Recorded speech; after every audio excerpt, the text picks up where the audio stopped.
सबसे पहले हम बात करेंगे सोल्यूशन चैप्टर की। ये सारे PYQ 2025 के हैं। पहला क्वेश्चन है state Henry's law, why are aquatic species are more comfortable in cold water as compare to warm water. ये 2 मार्क्स का क्वेश्चन है। सबसे पहले हेनरी लॉ क्या होता है? The partial pressure of gas in vapour phase. Suppose हमारे पास एक क्लोज्ड कंटेनर है, उसमें लिक्विड है और उसके ऊपर गैस प्रेजेंट है।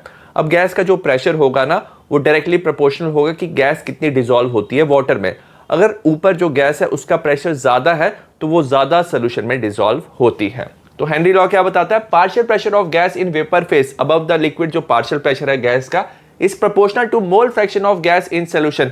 कितना गैस डिसॉल्व हो रहा है सोल्यूशन में, तो ये डायरेक्टली प्रोपोर्शनल है।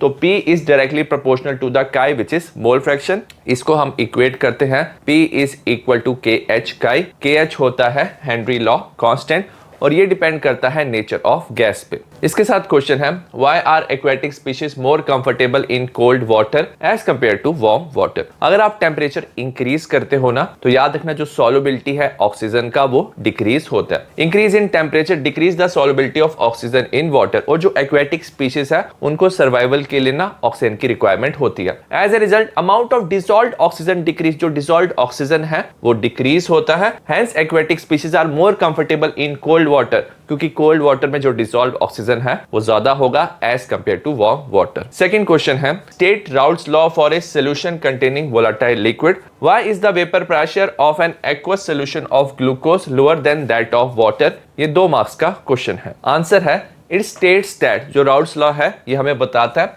For a solution of volatile liquid, अगर हमारे पास वोलेटाइल लिक्विड है, दोनों लिक्विड जो है वो वेपर्स बना सकते हैं, उन्हें वोलेटाइल लिक्विड कहते हैं। अगर उनका सॉल्यूशन है, partial pressure of each component of the solution, जो पार्शियल प्रेशर होगा ईच कंपोनेंट का, is directly proportional to its mole fraction present in solution. तो जितना ज्यादा कंपोनेंट सॉल्यूशन में प्रेजेंट है, जितना ज्यादा उसका मोल फ्रैक्शन होगा, उतना ज्यादा वो वेपर्स बनाएगा। तो यही क्या है? राउट्स लॉ है। तो P1 is directly proportional to chi1. तो partial pressure of component 1 is directly proportional to mole fraction of component 1. P2 is directly proportional to chi2. Equate करने के लिए हम लिखते हैं P1 is equal to P01 chi1, P2 is equal to P02 chi2. P01 P02 जो है वो है vapour pressure of pure component 1 and second. Question का सेकंड पार्ट है जब आप ग्लूकोज डालते हो वाटर में, वेपर प्रेशर कम क्यों होता है? When a non volatile solute like glucose, जो ग्लूकोज है ये वोलेटाइल नहीं होता, ये वेपर्स नहीं बनाता। जब आप इसको वाटर में ऐड करते हो ना, तो ये कवर कर देता है सरफेस ऑफ द सॉल्यूशन। तो सरफेस ऑफ द वाटर में क्या आता है? जो ग्लूकोज है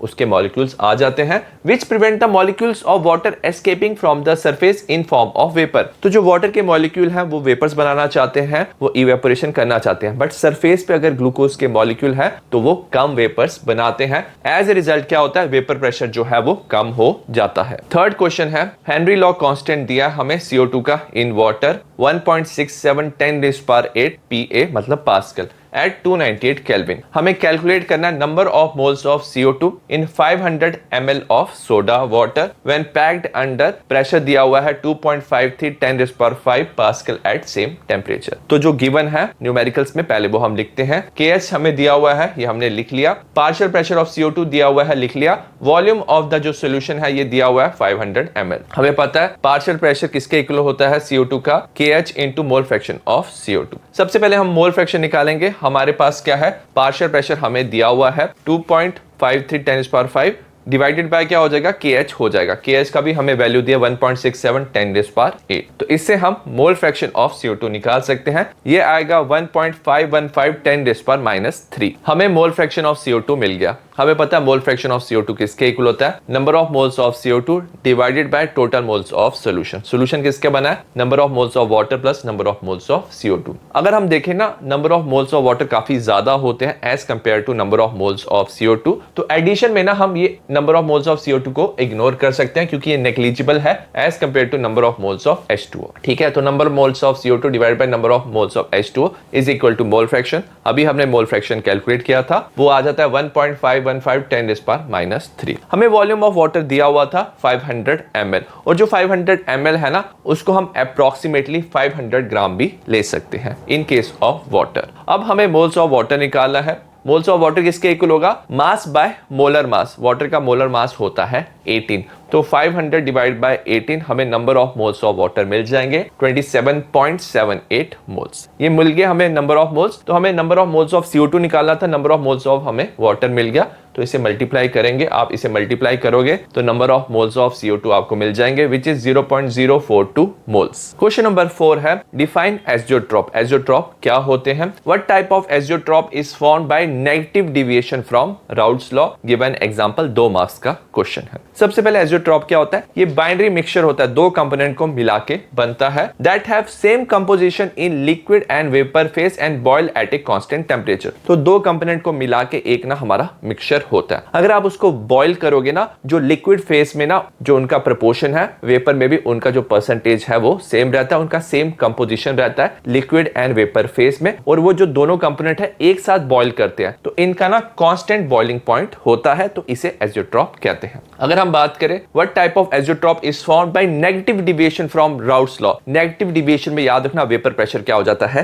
कम हो जाता है। तो अगर आपको लिक्विड को बॉयल करना है ना, तो आपको ज्यादा टेंपरेचर इंक्रीज करना पड़ेगा, क्योंकि बॉइलिंग पॉइंट तब आता है जब vapour pressure is equal to atmospheric pressure. अगर वेपर प्रेशर कम हो चुका है तो आपको वेपर प्रेशर इंक्रीज करने के टेंपरेचर को इंक्रीज करना पड़ेगा। तो यहां पे ना मैक्सिमम बॉइलिंग एज़ोट्रॉप आता है, क्योंकि बॉइलिंग पॉइंट जो है वो इंक्रीज हो जाता है। Is form by solution which showing large negative deviation from Raoult's law at specific composition. अगर इसके हम एग्जांपल की बात करें, 68% nitric acid and 32% water by mass इसकी एग्जांपल है। क्वेश्चन नंबर 5 है vapour pressure of pure water दिया 298 केल्विन पे which is 24.8 mm of Hg। Calculate the lowering in vapour pressure of aqueous solution. हमें बताना है कि वेपर प्रेशर कितना डिक्रीज हुआ है। वाटर में अगर आपने नॉन वोलेटाइल सॉल्यूट डाला तो सॉल्यूशन बनता है और वेपर प्रेशर डिक्रीज होता है, इसका हमें डिफरेंस बताना है। साथ में इन्होंने बताया जो सॉल्यूशन है वो फ्रीज करता है -0.3 डिग्री सेल्सियस में, Kf ऑफ वाटर हमें दिया। अगर आप इस क्वेश्चन में देखोगे ना तो इन्होंने मास ऑफ सॉल्यूट दिया ना मास ऑफ सॉल्वेंट दिया, तो हम इसमें 2 फॉर्मूला यूज करेंगे, एक डिप्रेशन इन फ्रीजिंग पॉइंट और एक relative lowering of vapour pressure, और यहां से वैल्यू हम यहां पे सब्स्टिट्यूट करेंगे।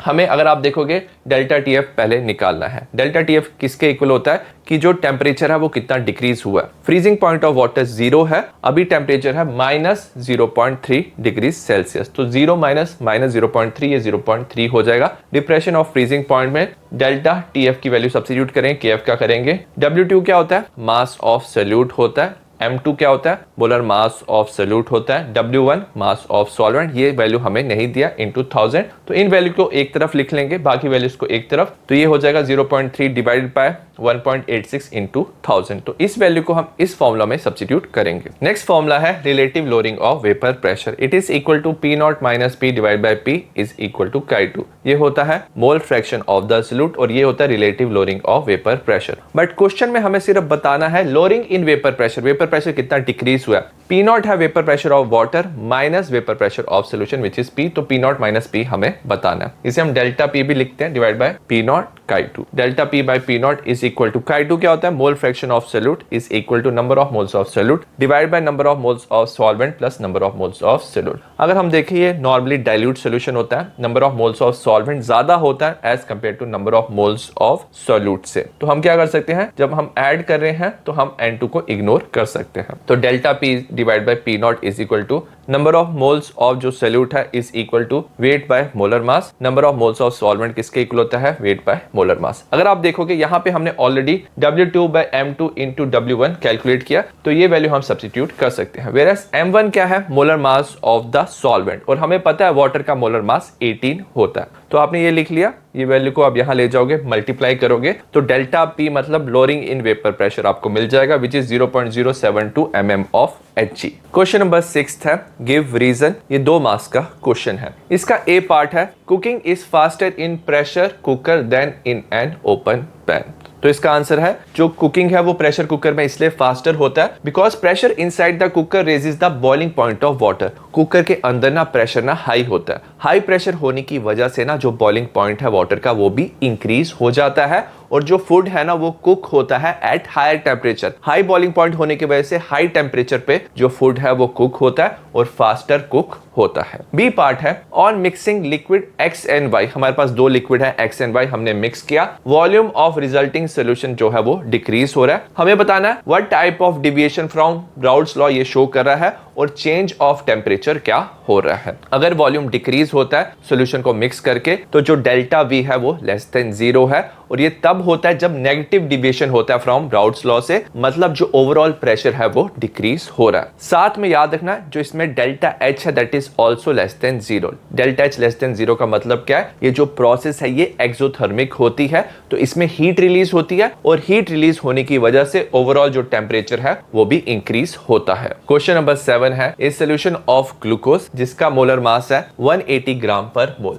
इन वाटर हैविंग बॉइलिंग पॉइंट, इसका बॉइलिंग पॉइंट है 100.2 डिग्री सेल्सियस। हमें कैलकुलेट करना है freezing point of the same solution. अगर सेम सोल्यूशन है तो दोनों केस में जो मोलैलिटी है वो भी क्या होगी, सेम होगी। मोलर कांस्टेंट फॉर वाटर दिया हुआ है, केएफ का वैल्यू 1.86 केल्विन केजी पर मोल, केबी का वैल्यू दिया 0.512 केल्विन केजी पर मोल। सबसे पहले M2 लिखेंगे, मोलर मास ऑफ ग्लूकोज कितना है 180 gram per mole, boiling point of solution दिया 100.2 डिग्री सेल्सियस दिया हुआ। अब सबसे पहले हम एलिवेशन ऑफ बॉइलिंग पॉइंट का फॉर्मूला यूज करेंगे, डेल्टा टीबी। डेल्टा टीबी बताता है बॉइलिंग पॉइंट कितना इंक्रीज हुआ है। वाटर का बॉइलिंग पॉइंट 100 है, अभी बॉइलिंग पॉइंट हो गया सोल्यूशन का 100.2, तो 100.2 माइनस 100 0.2 आ गया, तो डेल्टा टीबी का वैल्यू आ गया, केएफ एंड केबी का वैल्यू दिया। तो पहला हम फॉर्मूला यूज करेंगे एलिवेशन ऑफ बॉइलिंग पॉइंट का, डेल्टा टीबी जो है 0.2 है, केबी का हमें वैल्यू दिया 0.512, हम मोलैलिटी निकालेंगे, मोलैलिटी हो जाएगा 0.2 डिवाइडेड बाय 0.512, तो मोलैलिटी ऑफ द सॉल्यूशन हमें मिल गया 0.39 मोलर। अब इस वैल्यू को यूज करके हम डिप्रेशन ऑफ फ्रीजिंग पॉइंट निकालेंगे, क्योंकि दोनों केसेस में सॉल्यूशन हम सेम यूज करें, तो depression in freezing point delta TF is equal to KF into small m. Delta TF हमें बताता है कि फ्रीजिंग पॉइंट जो है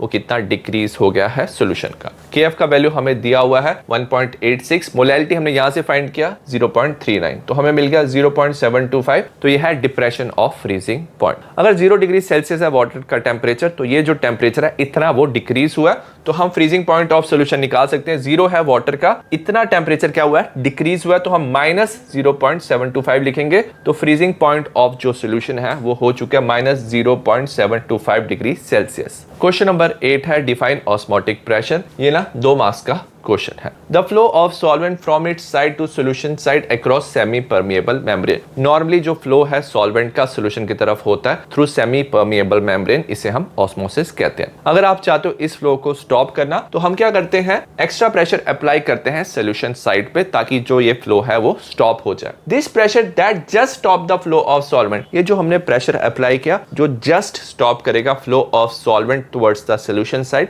तो इस प्रेशर को हम ऑस्मोटिक प्रेशर कहते हैं। इसका सेकंड पार्ट है why is measurement of osmotic pressure method is preferred for determination of molar masses of macromolecule such as protein and polymers. तो प्रोटीन एंड पॉलीमर्स क्या, जब हम मोलर मास पता करते हैं तो उसके लिए हम ऑस्मोटिक प्रेशर मेथड यूज करते हैं, क्योंकि जो ऑस्मोटिक प्रेशर है इसे हम रूम टेम्परेचर पे मेजर कर सकते हैं, वेयरएज जो बाकी मेथड है उसमें हमें टेम्परेचर इंक्रीज या डिक्रीज करना पड़ता है। यहाँ पे हम मोलैरिटी यूज करते हैं इंस्टेड ऑफ मोलैलिटी। मोलैरिटी की कैलकुलेशन थोड़ी इजी होती है। Magnitude of osmotic pressure is large even for dilute solution. Dilute solution में भी ना जो वैल्यू है ऑस्मोटिक प्रेशर की वो काफी ज्यादा आती है, तो कैलकुलेशन इजी होती है। वेयर जो मैक्रोमोलिक्यूल्स हैं वो ज्यादा हाई टेम्परेचर पे स्टेबल नहीं होते, और जो पॉलीमर्स हैं उनकी पुअर सॉल्युबिलिटी है। इनके लिए जो ऑस्मोटिक प्रेशर मेथड है बेस्ट मेथड है उनके मोलर मास को कैलकुलेट करने के लिए। क्वेश्चन नंबर 9 है an aqueous solution of NaOH was made. Aqueous solution NaOH का बनाया हमने और उसका मोलर मास हमने मेजर किया using osmotic pressure method at 27 degree Celsius, और इसका जो मोलर मास है हमें मिला 25 ग्राम पर मोल। हमें कैलकुलेट करना है परसेंटेज डिसोसिएशन ऑफ NaOH। हमें अल्फा कैलकुलेट करना है, एटॉमिक मास दिया हुआ है हमें सोडियम, ऑक्सीजन और हाइड्रोजन का। तो अगर हमें ना परसेंटेज डिसोसिएशन पता करना है, सबसे पहले हम वैन हॉफ फैक्टर पता करेंगे। वैन हॉफ फैक्टर जो है वो I होता है, that is normal molar mass divided by abnormal molar mass. Normally NaOH का मोलर मास क्या होता है, सोडियम का अगर आप देखोगे 23 होता है, ऑक्सीजन का 16, हाइड्रोजन का 1। तो NaOH का जो नॉर्मल मोलर मास है वो 40 ग्राम पर मोल है। बट अगर आप यहाँ पे देखोगे मोलर मास जो है वो कम हो गया, इसे हम एबनॉर्मल मोलर मास कहते हैं। तो एबनॉर्मल मोलर मास जो है NaOH का जो हमें दिया हुआ है 25 ग्राम पर मोल। तो I की वैल्यू कैलकुलेट करेंगे, normal molar mass 40 divide by 25 तो ये 1.6 आ जाएगा। इस केस में अगर आप देखोगे I की वैल्यू ग्रेटर देन 1 है तो इसमें क्या हो रहा है, डिसोसिएशन हो रहा है। तो डिसोसिएशन के केस में हम फॉर्मूला यूज करते हैं I is equal to 1 plus n-1 alpha. हमें पता है NaOH है, डिसोसिएट करके N प्लस OH नेगेटिव बनाएगा तो 2 आयन प्रोड्यूस कर रहा है तो N का वैल्यू क्या हो जाएगा, 2 हो जाएगा। तो N का वैल्यू यहाँ पे 2 है। सब्स्टिट्यूट करेंगे, I का वैल्यू है 0.6, 1 प्लस 2 माइनस 1 अल्फा। तो अल्फा हो जाएगा 1.6 माइनस 1 तो अल्फा 0.6 हो जाएगा। हमें परसेंटेज डिसोसिएशन बताना है तो इसे 100 से मल्टीप्लाई करेंगे तो जो 60% है वो परसेंटेज डिसोसिएशन है NaOH का सोल्यूशन में। सेकंड चैप्टर इलेक्ट्रोकेमिस्ट्री के हम PYQ की बात करेंगे। पहला क्वेश्चन है, हमें सेल का voltage E of the cell निकालना है। हाफ सेल का हमें वैल्यूज दिया है, 25 डिग्री सेल्सियस टेम्परेचर है। एल्यूमिनियम 3+ का कंसंट्रेशन दिया 0.001 मोलर एंड निकल 2+ का कंसंट्रेशन दिया 0.1 मोलर। ई नॉट ऑफ निकल दिया हुआ है -0.25 volt and E naught of aluminium दिया -1.66 वोल्ट। नेक्स्ट हम ना इक्वेशन लिखेंगे। अब याद रखना, जिसका ई नॉट का वैल्यू ज्यादा होता है वो कैथोड काम करता है और जिसका कम है वो एज ए एनोड काम करता है, उसकी ऑक्सीडेशन होती है। तो एल्यूमिनियम का वैल्यू कम है तो ये ऑक्सीडेशन करेगा, एल्यूमिनियम 3+ में कन्वर्ट होगा। वेरस निकल जो है इसका वैल्यू ज्यादा है तो ये रिडक्शन करेगा, निकल 2+ निकल में कन्वर्ट होगा। अगर आप देखोगे एल्यूमिनियम कितने इलेक्ट्रॉन लूज कर रहा है, 3, वेरस निकल 2 इलेक्ट्रॉन गेन कर रहा है। हम चाहते हैं कि एक्सचेंज ऑफ इलेक्ट्रॉन क्या हो, सेम हो। तो एल्यूमिनियम को हम 2 से मल्टीप्लाई कर लेंगे, निकल को 3 से, ताकि ये जो 6 इलेक्ट्रॉन है वो गेन और लूज ये कर रहे हैं। कंसंट्रेशन को हम लिख लेंगे, निकल के केस में लिखेंगे 10⁻⁻1 मोलर और एल्यूमिनियम के केस में 10⁻³ मोलर। हम ऐसे इसलिए लिख रहे हैं ताकि जो कैलकुलेशन है वो इजी हो पाए। नेक्स्ट हम E naught of the cell निकालेंगे। E naught of the cell क्या होता है, E naught of cathode minus E naught of anode. Cathode वो होता है जिसका वैल्यू ज्यादा है तो E naught of nickel minus E naught of aluminium आएगा -0.25 माइनस ऑफ -1.66। कैलकुलेट करेंगे तो हमें E naught of the cell मिल जाएगा विच इज 1.41 वोल्ट्स। नेक्स्ट हमें क्वेश्चन से क्या निकालना है, ई ऑफ द सेल निकालना है तो हम नर्स्ट इक्वेशन यूज करेंगे। E of the cell is equal to E naught of the cell -0.059 divide by n log of concentration of the product. Product में क्या आता है, aluminium 3+ raise to power 2 stoichiometric coefficient. Nickel solid है इसे हम ignore करेंगे, divided bye हम लेंगे निकल 2+ की concentration raise to power 3 stoichiometric coefficient. Value substitute करेंगे, ये हो जाएगा 1.41 माइनस 0.059। 6 इसलिए लिया क्योंकि एक्सचेंज ऑफ इलेक्ट्रॉन यहाँ पे 6 हो रहा है। Log of 10⁻³ raise to power 2 10⁻⁻1 raise to power 3। इसे हम क्या करेंगे, कैलकुलेट करेंगे। लॉग ऑफ 10⁻�6 10⁻³ इसे कैंसिल करेंगे तो ऊपर आ जाएगा 10⁻3। अब लॉग ऑफ 10⁻³ में -3 नीचे आ जाएगा, माइनस माइनस प्लस हो जाएगा, ये इंटू 3 है। इसे हम क्या करेंगे, कट करके टूल से कर देंगे, इसे डिवाइड करेंगे 0.0295। तो 1.41 में हम ऐड करेंगे 0.0295 तो हमारा फाइनल आंसर आ जाएगा E of the cell 1.439 volts. Next है क्वेश्चन नंबर 2। हमें कैलकुलेट करना है delta G naught and log of Kc of the reaction. हमें ये रिएक्शन दिया हुआ है 2Cr + 3Cd2+ result in formation of 2Cr3+ + 3Cd। E naught of Cr/Cd हमें दिया हुआ है, R का वैल्यू एंड F का वैल्यू हमें दिया हुआ है। तो हमें delta G naught and log Kc हमें पता करना है। सबसे पहले जो हमें इक्वेशन दिया ये हम लिख लेंगे और साथ में ई नॉट ऑफ सेल हम पता करेंगे। ई नॉट ऑफ सेल क्या होता है, E naught of cathode minus E naught of anode. Cathode वो होता है जिसका वैल्यू ज्यादा है, तो E naught of Cd minus E naught of Cr हम लिखेंगे। Cd का वैल्यू है -0.40 माइनस ऑफ -0.74। कैलकुलेट करेंगे तो E naught of the cell मिल जाएगा 0.34 वोल्ट्स। नेक्स्ट हम कैलकुलेट करेंगे डेल्टा जी नॉट। जो डेल्टा जी नॉट होता है that is equal to -NF E naught of the cell. अब इसमें n कितना है कि एक्सचेंज ऑफ इलेक्ट्रॉन कितना हो रहा है, आप देख सकते हो एक क्रोमियम कितने इलेक्ट्रॉन लूज कर रहा है, 3। तो 2 क्रोमियम कितने इलेक्ट्रॉन लूज करेंगे, टोटल 6। सिमिलरली एक Cd जो है कितने इलेक्ट्रॉन गेन कर रहा है, 2। 3 Cd कितने इलेक्ट्रॉन गेन करेंगे, 6। तो ये n का वैल्यू 6 हो जाएगा। F का वैल्यू हमें दिया है 96500। ई नॉट ऑफ द सेल हमने कैलकुलेट किया 0.34। इसे हम मल्टीप्लाई करेंगे, हमें आंसर मिल जाएगा -196860 जूल्स पर मोल। और डेल्टा जी नॉट को अगर हम किलो जूल्स में लिखेंगे -196.86 kilo joules per mole. Next हमें लॉग ऑफ Kc पता करना है। हमें पता है E naught of the cell is equal to 0.059 divide by n log of Kc के इक्वल होता है। E naught of the cell हमें ऑलरेडी पता है 0.34। 0.059 डिवाइड बाय n, n कितना हो जाएगा, एक्सचेंज ऑफ इलेक्ट्रॉन्स ये 6 हो जाएगा। लॉग ऑफ Kc हमें पता करना है, तो log of Kc is equal to 0.34 into 6 divide by 0.059। तो लॉग ऑफ Kc हमें मिल जाएगा 34.5। क्वेश्चन नंबर 3 है define fuel cell, give two advantage of fuel cell over the ordinary cell. 2 marks का ये क्वेश्चन है। दोज गैल्वेनिक सेल, तो ये galvanic cell होते हैं। गैल्वेनिक सेल मतलब जो केमिकल रिएक्शन से इलेक्ट्रिकल एनर्जी प्रोड्यूस करते हैं।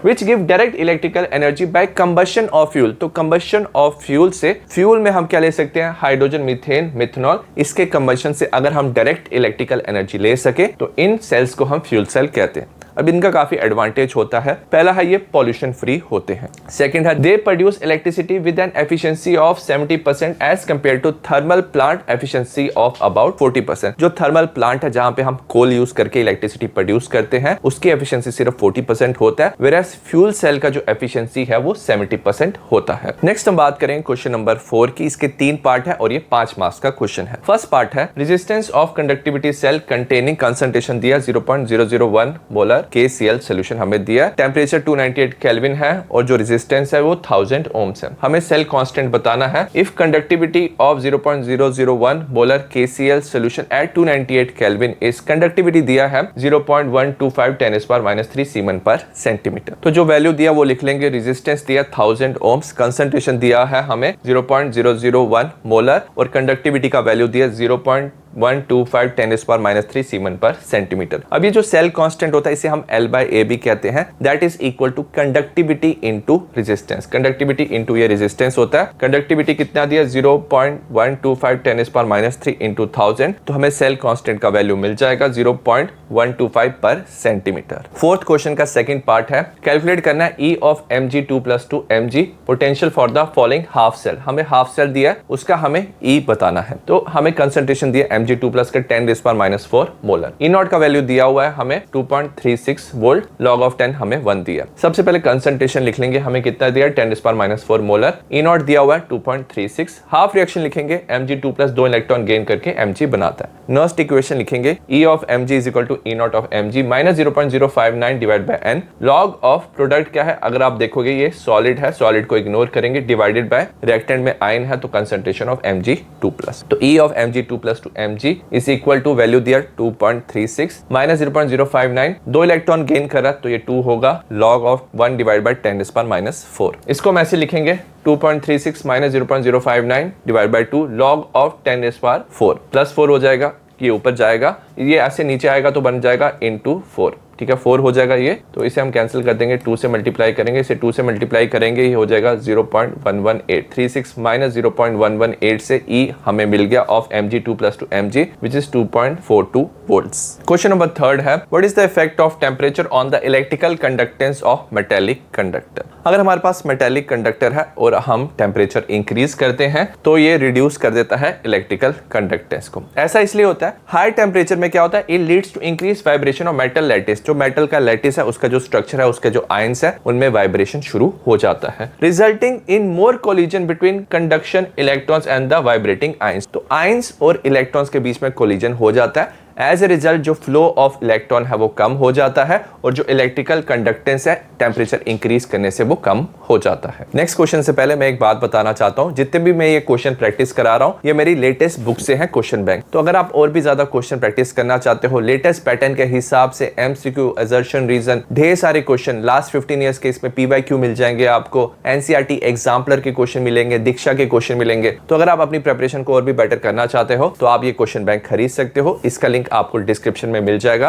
ये आपकी प्रिपरेशन में आपको काफी हेल्प करेगा और 95% मार्क्स लाने में ये आपके लिए यूजफुल रहेगा। क्वेश्चन नंबर 5 का ए पार्ट है write the anode and cathode reaction and the overall cell reaction जो लेड स्टोरेज बैटरी में होता है और उसका हमें यूज बताना है। ये जो दोनों पार्ट है ए एंड बी, ये टोटल 5 मार्क्स का क्वेश्चन है। सबसे पहले एनोड में क्या होता है, ऑक्सीडेशन होता है, यहाँ पे लेड प्रेजेंट होता है तो Pb plus SO4 2 negative result in formation of PbSO4 plus 2 electrons. Cathode में लेड ऑक्साइड होता है PbO2, ये रिएक्ट करता है plus SO4 2 negative plus 4H plus 2 electron reduction होता है, result in formation of PbSO4 plus 2H2O। तो एक कैथोड में रिएक्शन हो रहा है। ओवरऑल रिएक्शन की बात करेंगे, यहाँ पे हो जाएगा Pb plus PbO2 plus twice H2SO4, SO4 2 negative है यहाँ पे प्लस 4H प्लस कंबाइन करके twice H2SO4, electron electron cancel हो जाएगा, PbSO4 ट्वाइस PbSO4 बन जाएगा प्लस 2H2O। तो ये ओवरऑल रिएक्शन हो रहा है लेड स्टोरेज बैटरी में जब वो यूज में है। बी पार्ट है हमें कैलकुलेट करना potential for half cell. Half cell का पोटेंशियल हमें निकालना है जिसमें 0.01 मोलर K2Cr2O7 प्रेजेंट है, इसे हम 10⁻⁻² भी लिख सकते हैं। 0.01 मोलर क्या प्रेजेंट है, Cr3+, इसे 10⁻² मोलर भी हम लिख सकते हैं। और यहाँ पे H+ दिया 1 × 10⁻⁴ मोलर। हाफ सेल रिएक्शन की बात करेंगे, Cr2O7 2 negative plus 14 H+ plus 6 electron, result in formation of 2 Cr3+ plus 7 H2O। E naught of the cell हमें दिया हुआ है स्टैंडर्ड इलेक्ट्रोड पोटेंशियल 1.33 वोल्ट, हमें E ऑफ द सेल निकालना है। हमें पता है according to Nernst equation E of the cell is equal to E naught of the cell -0.059 divide by n। Log of product में कौन सी आयन प्रेजेंट है, Cr3+, उसकी कंसंट्रेशन (2). रिएक्टेंट में कौन सी आयन प्रेजेंट है, 2 आयन प्रेजेंट है। सबसे पहले concentration of Cr2O7 2 negative into concentration of H+ (14) होगा। वैल्यू सब्स्टिट्यूट करेंगे, ये हमें दिया हुआ है E नॉट दिया हुआ है 1.33 -0.059। n क्या है आप देख सकते हो, यहाँ पे कितने इलेक्ट्रॉन है 6, तो n की वैल्यू सब्स्टिट्यूट करोगे 6। लॉग ऑफ Cr3+ की कंसंट्रेशन कितना है 10⁻²2। Cr2O7 2 नेगेटिव की कितनी कंसंट्रेशन है 10⁻²,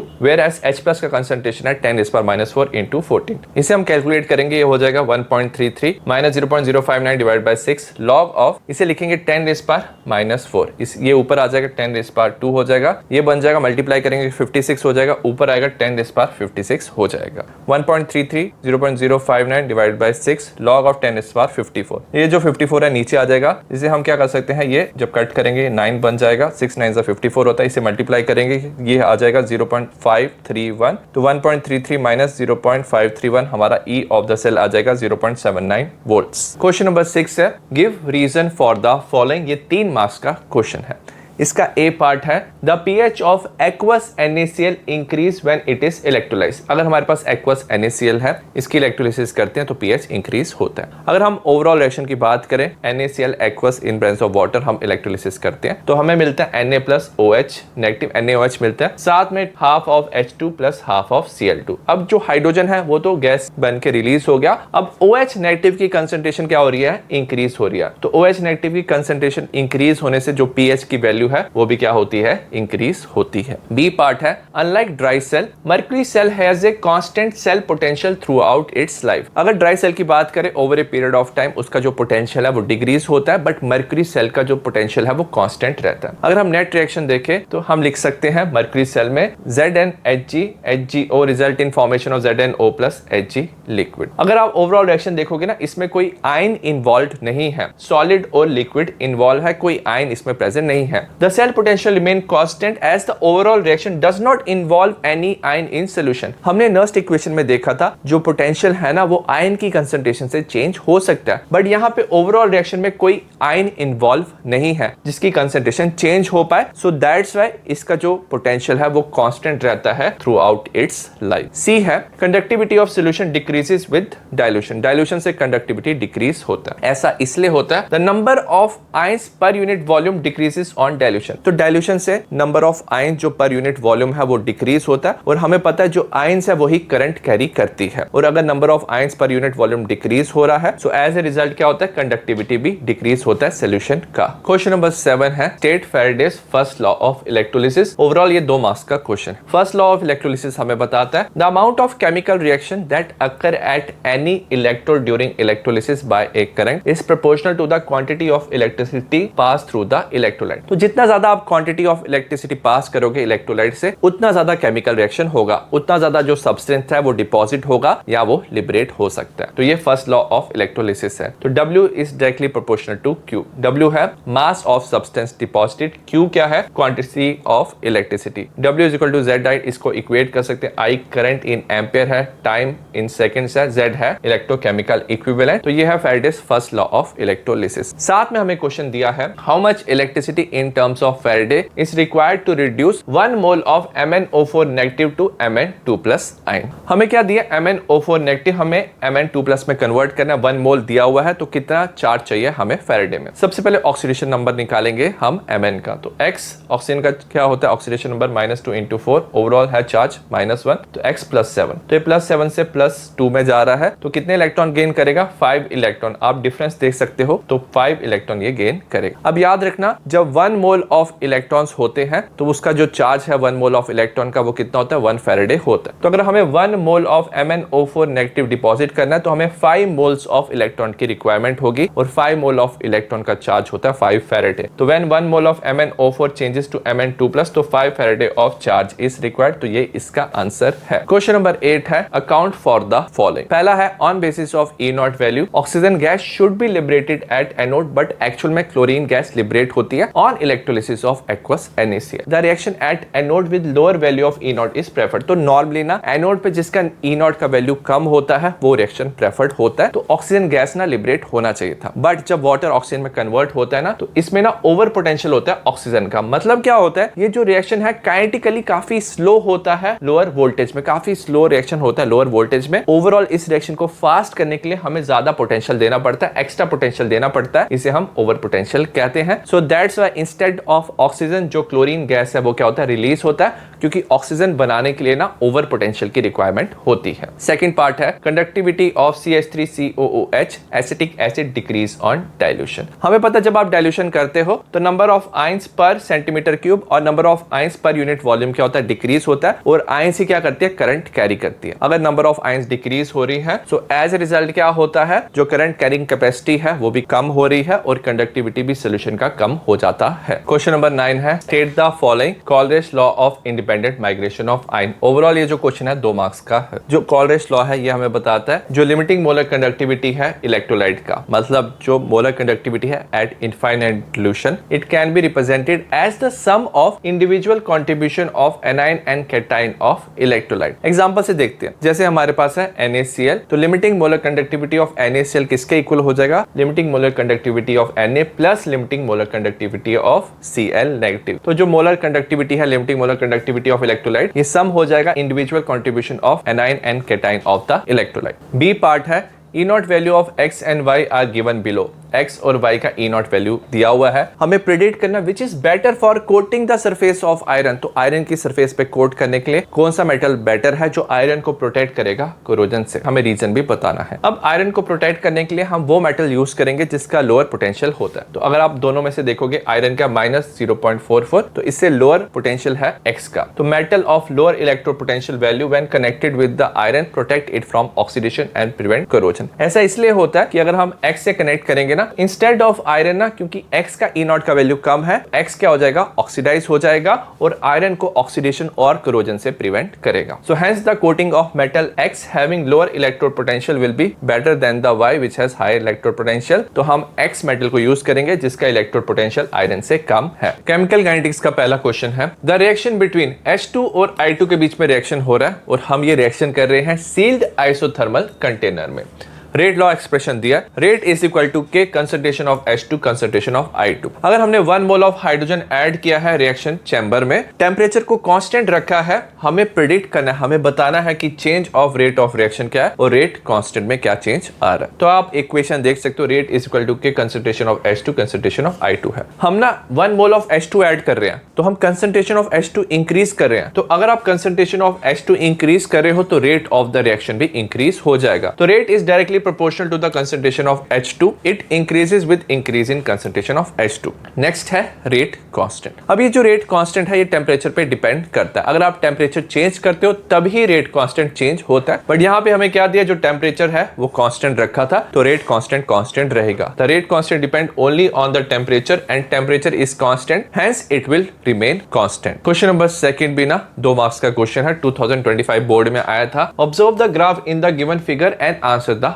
फॉलोइंग क्वेश्चन। ग्राफ दिया हुआ है, y एक्सिस में log of R0/r, x axis में टाइम दिया, हमें प्रेडिक्ट करना ऑर्डर ऑफ द रिएक्शन और स्लोप ऑफ द कर्व बताना है। अगर हम ये ग्राफ देखेंगे ना, ये फर्स्ट ऑर्डर रिएक्शन का ग्राफ होता है। फर्स्ट ऑर्डर की हम इक्वेशन लिखते हैं, k is equal to 2.303 divide by t log of R0/r। तो फर्स्ट ऑर्डर में ये आपको दिखाई देगा, ठीक है। तो हम log ऑफ R0/r एक तरफ ले जाएंगे और kt/2.303 एक तरफ ले जाएंगे। स्ट्रेट लाइन इक्वेशन में y is equal to mx होता है, तो y एक्सिस में log ऑफ R0/r आ गया, x एक्सिस में आपको टाइम मिल जाएगा, तो ये जो स्लोप है ये क्या होगा, k/2.303, जो m है वो क्या हो जाएगा, k डिवाइडेड बाय 2.303। ठीक है, तो ये फर्स्ट ऑर्डर रिएक्शन में यह k बाई 2.303 हमारा यहाँ पे स्लोप बन जाएगा। नेक्स्ट क्वेश्चन से पहले मैं एक बात बोलना चाहता हूँ, मुझे इतने सारे स्टूडेंट्स के मैसेज आ रहे हैं कि उन्हें समझ नहीं आ रहा कि कैसे पढ़ाई करनी है, कौन कौन से रिसोर्सेज वो फॉलो करें, क्योंकि आजकल इतने रिसोर्सेज अवेलेबल है, इतने सारे यूट्यूब पे वीडियोस अवेलेबल है, बट स्टिल स्टूडेंट्स को समझ नहीं आ रहा कि कैसे वो सीक्वेंस में पढ़ाई करें। और इस प्रॉब्लम को देखते हुए ना मैंने अपने लास्ट 10 ईयर्स का एक्सपीरियंस यूज करके ना अपना बुक रिलीज किया है केमिस्ट्री का क्वेश्चन बैंक। इस क्वेश्चन बैंक में ना मैंने हर एक चीज वो इंक्लूड किया है जिसको पढ़ के आप आराम से सीक्वेंस में पूरा चैप्टर कवर कर सकते हो। तो ये मेरा क्वेश्चन बैंक है, इसमें आपको ना टॉपिक वाइज नोट मिल जाएंगे, जैसे आप चैप्टर पढ़ते हो तो आपको उस चैप्टर के नोट्स मिल जाएंगे, नोट्स के साथ ना आपको ढेर सारे क्वेश्चन मिल जाएंगे, जैसे एनसीईआरटी के क्वेश्चन काफी ज्यादा इंपॉर्टेंट होते हैं, आपको case based question, MCQ, assertion, reason, आपको हर एक टॉपिक के क्वेश्चन मिलेंगे जिससे आप वो पूरा टॉपिक अच्छे से कवर कर सकते हो। साथ में इसमें एग्जाम्पलर के क्वेश्चन, लास्ट 15 ईयर्स के पीवाईक्यू, 3 सैंपल पेपर भी मिलेंगे। तो अगर आप चाहते हो कि आपको एक सीक्वेंस में पढ़ाई करनी है तो आपको ये जो बुक है ये गाइड की तरह आपको हेल्प करेगा, इसका लिंक डिस्क्रिप्शन में है, तो अभी जाके ये बुक आप खरीद सकते हो। क्वेश्चन नंबर 3 है रिएक्टेंट ए, जो रिएक्टेंट ए है ये अंडरगो कर रहा है डीकंपोजिशन रिएक्शन। अब जो ए का कंसंट्रेशन है हमने पीरियोडिकली मेजर किया गिवन डेटा में, जब टाइम 0 था तो ए का कंसंट्रेशन 0.40 था, टाइम जब 1 आवर था तो कंसंट्रेशन 0.20 था, सेकंड आवर में 0.10 और थर्ड आवर में 0.05। बेस्ड ऑन द डेटा, इस डेटा को देख के हमें बताना है order of the reaction and expression of the rate law. Normally ना ये डेटा देख के आप डायरेक्टली बता सकते हो what is the order, but हमें सॉल्व करना है। बट शॉर्टकट में कैसे पता करेंगे, अगर 0 से 1 हो रहा है, 1 आवर में कंसंट्रेशन कितना हो रहा है, 0.40 से 0.20 हाफ हो रहा है। अगेन 1 आवर किया आपने, 1 से 2 आवर में अनदर 1 आवर में कंसंट्रेशन फिर से हाफ हो रहा है, अनदर 1 आवर में कंसंट्रेशन हाफ हो रहा है। तो अगर इक्वल टाइम पीरियड में कंसंट्रेशन हाफ होता है ना तो वो फर्स्ट ऑर्डर होता है। बट हम सॉल्व करके भी देखेंगे, ठीक है। हमें पता है K is equal to 2.303 divide by T log of initial concentration of reactant divide by final concentration of the reactant first order reaction में। इस इक्वेशन को हम यूज करेंगे, डेटा सब्स्टिट्यूट करेंगे। सपोज 0 से 1 टाइम हुआ, 1 आवर हुआ, लॉग कितना हो गया, इनिशियल कंसंट्रेशन 0.40, फाइनल कंसंट्रेशन 0.20, तो K1 कितना मिला 2.303, ये हो जाएगा लॉग ऑफ 2। इसे हम ऐसे रखेंगे। K2 ले लेंगे, K2 में हम क्या लेंगे 0 से सेकंड आवर तक, टाइम 2 आवर हो गया, log of initial concentration 0.40, final concentration of reactant 0.10, तो ये लॉग ऑफ 4 हो जाएगा। लॉग ऑफ 4 कितना होता है 2⁻², 2 नीचे आएगा तो यहाँ पे 2 कैंसिल हो जाएगा, तो ये भी बन जाएगा 2.303 लॉग ऑफ 2, तो ये भी वैल्यू सेम है। K3 ले लेंगे, 0 से 3 हमने लिया R, ठीक है, तो 3 R हो गया, log of initial concentration 0.40 divided by 0.05, तो ये 8 हो जाएगा। लॉग ऑफ 8 कितना होता है 2⁻3, 3 नीचे आ जाएगा ना तो कैंसिल हो जाएगा।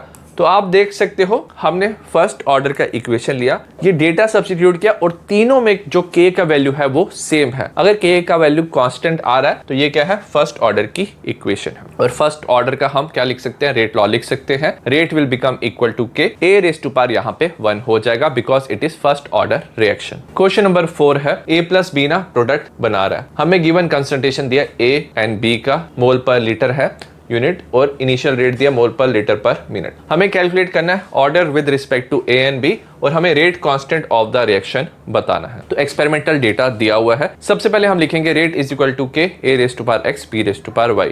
तो ऑर्डर विद रिस्पेक्ट टू हमें A एंड B हमें बताना है, X एंड Y हमें पता करना है। तो हम सबसे पहले एक्सपेरिमेंटल डेटा 1 एंड सेकंड लेंगे। यहाँ पे आपको देखना है कि एटलीस्ट एक कंसंट्रेशन मैच करना चाहिए, B का कंसंट्रेशन मैच करे ताकि हम बाद में इसे कैंसिल कर पाए। वैल्यू सब्स्टिट्यूट करेंगे फर्स्ट एंड सेकंड एक्सपेरिमेंट की। फर्स्ट एक्सपेरिमेंट में वैल्यू है 5 × 10⁻³ रेट का और यहाँ पे 1 × 10⁻²। K का वैल्यू लिखेंगे, कंसंट्रेशन 0.01x 0.02x, B का 0.01y 0.01y, ये कैंसिल हो जाएगा, ठीक है, सेम है, ये कैंसिल हो जाएगा। इसे आप डिवाइड करोगे तो ये हाफ हो जाएगा, इसे भी आप डिवाइड करोगे ½ तो हाफ इज इक्वल टू ½ कितना होगा, x का वैल्यू यहाँ पे 1 हो जाएगा। तो विद रिस्पेक्ट टू A जो ऑर्डर है वो 1 है। अब हम क्या लेंगे, एक्सपेरिमेंटल डेटा 1 एंड थर्ड लेंगे क्योंकि यहाँ पे A का वैल्यू क्या है, सेम आ रहा है 1 एंड थर्ड में, ठीक है। तो 1 का तो हमने सेम डेटा लिख लिया, थर्ड का भी हम लिख लेंगे 5 × 10⁻³ K is equal to 0.01x 0.02y।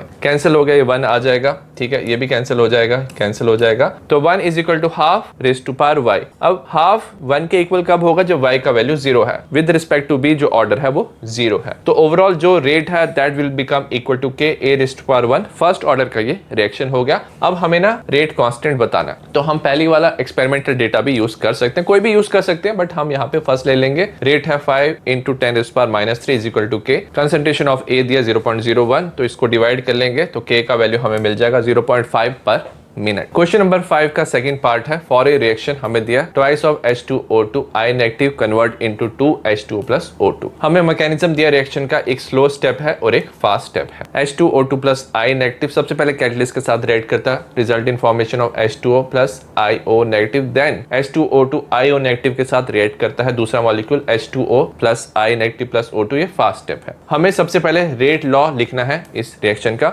Overall order बताना है, साथ में मॉलिक्युलरिटी इस रिएक्शन का बताना है। जब हमें कॉम्प्लेक्स रिएक्शन है स्टेप्स में दिया होता है ना, तो जो स्लोएस्ट स्टेप है वहां से डायरेक्टली हम ऑर्डर लिख सकते हैं। तो यहाँ पे ये स्लोएस्ट स्टेप है, ठीक है, तो ये स्लोएस्ट स्टेप है, तो डायरेक्टली यहाँ से हम क्या लिख सकते हैं, रेट लॉ एक्सप्रेशन बना सकते हैं। तो rate will become equal to के कंसंट्रेशन ऑफ H2O2, तो डायरेक्ट जो भी वैल्यू है आप ले लोगे into concentration of I negative. तो स्लोएस्ट स्टेप की जो मॉलिक्युलरिटी है वहां से आप क्या निकाल सकते हो, रेट लॉ एक्सप्रेशन बता सकते हो, और यहाँ से आप डायरेक्टली ऑर्डर भी बता सकते हो। H2O2 raised to power 1 I raised to power 1 है, तो ऑर्डर 2 हो जाएगा। और मॉलिक्युलरिटी में आप देख सकते हो यहाँ पे 2 ही मॉलिक्यूल है, तो मॉलिक्युलरिटी भी यहाँ पे हो जाएगा स्लोएस्ट स्टेप का 2 हो जाएगा इस क्वेश्चन में। क्वेश्चन नंबर 6 का फर्स्ट पार्ट है, initial concentration of N2O5 in the first order reaction. तो फर्स्ट ऑर्डर रिएक्शन दिया, N2O5 जो है कन्वर्ट हो रहा है twice of NO2 plus half O2 में। इनिशियल कंसंट्रेशन दिया 1.2 10⁻² मोल पर litre. Concentration of N2O5 after 60 minutes, 60 minutes के बाद जो कंसंट्रेशन है वो हो रहा है 0.2 10⁻² मोल पर लीटर। हमें कैलकुलेट करना है rate constant of the reaction at 318 kelvin,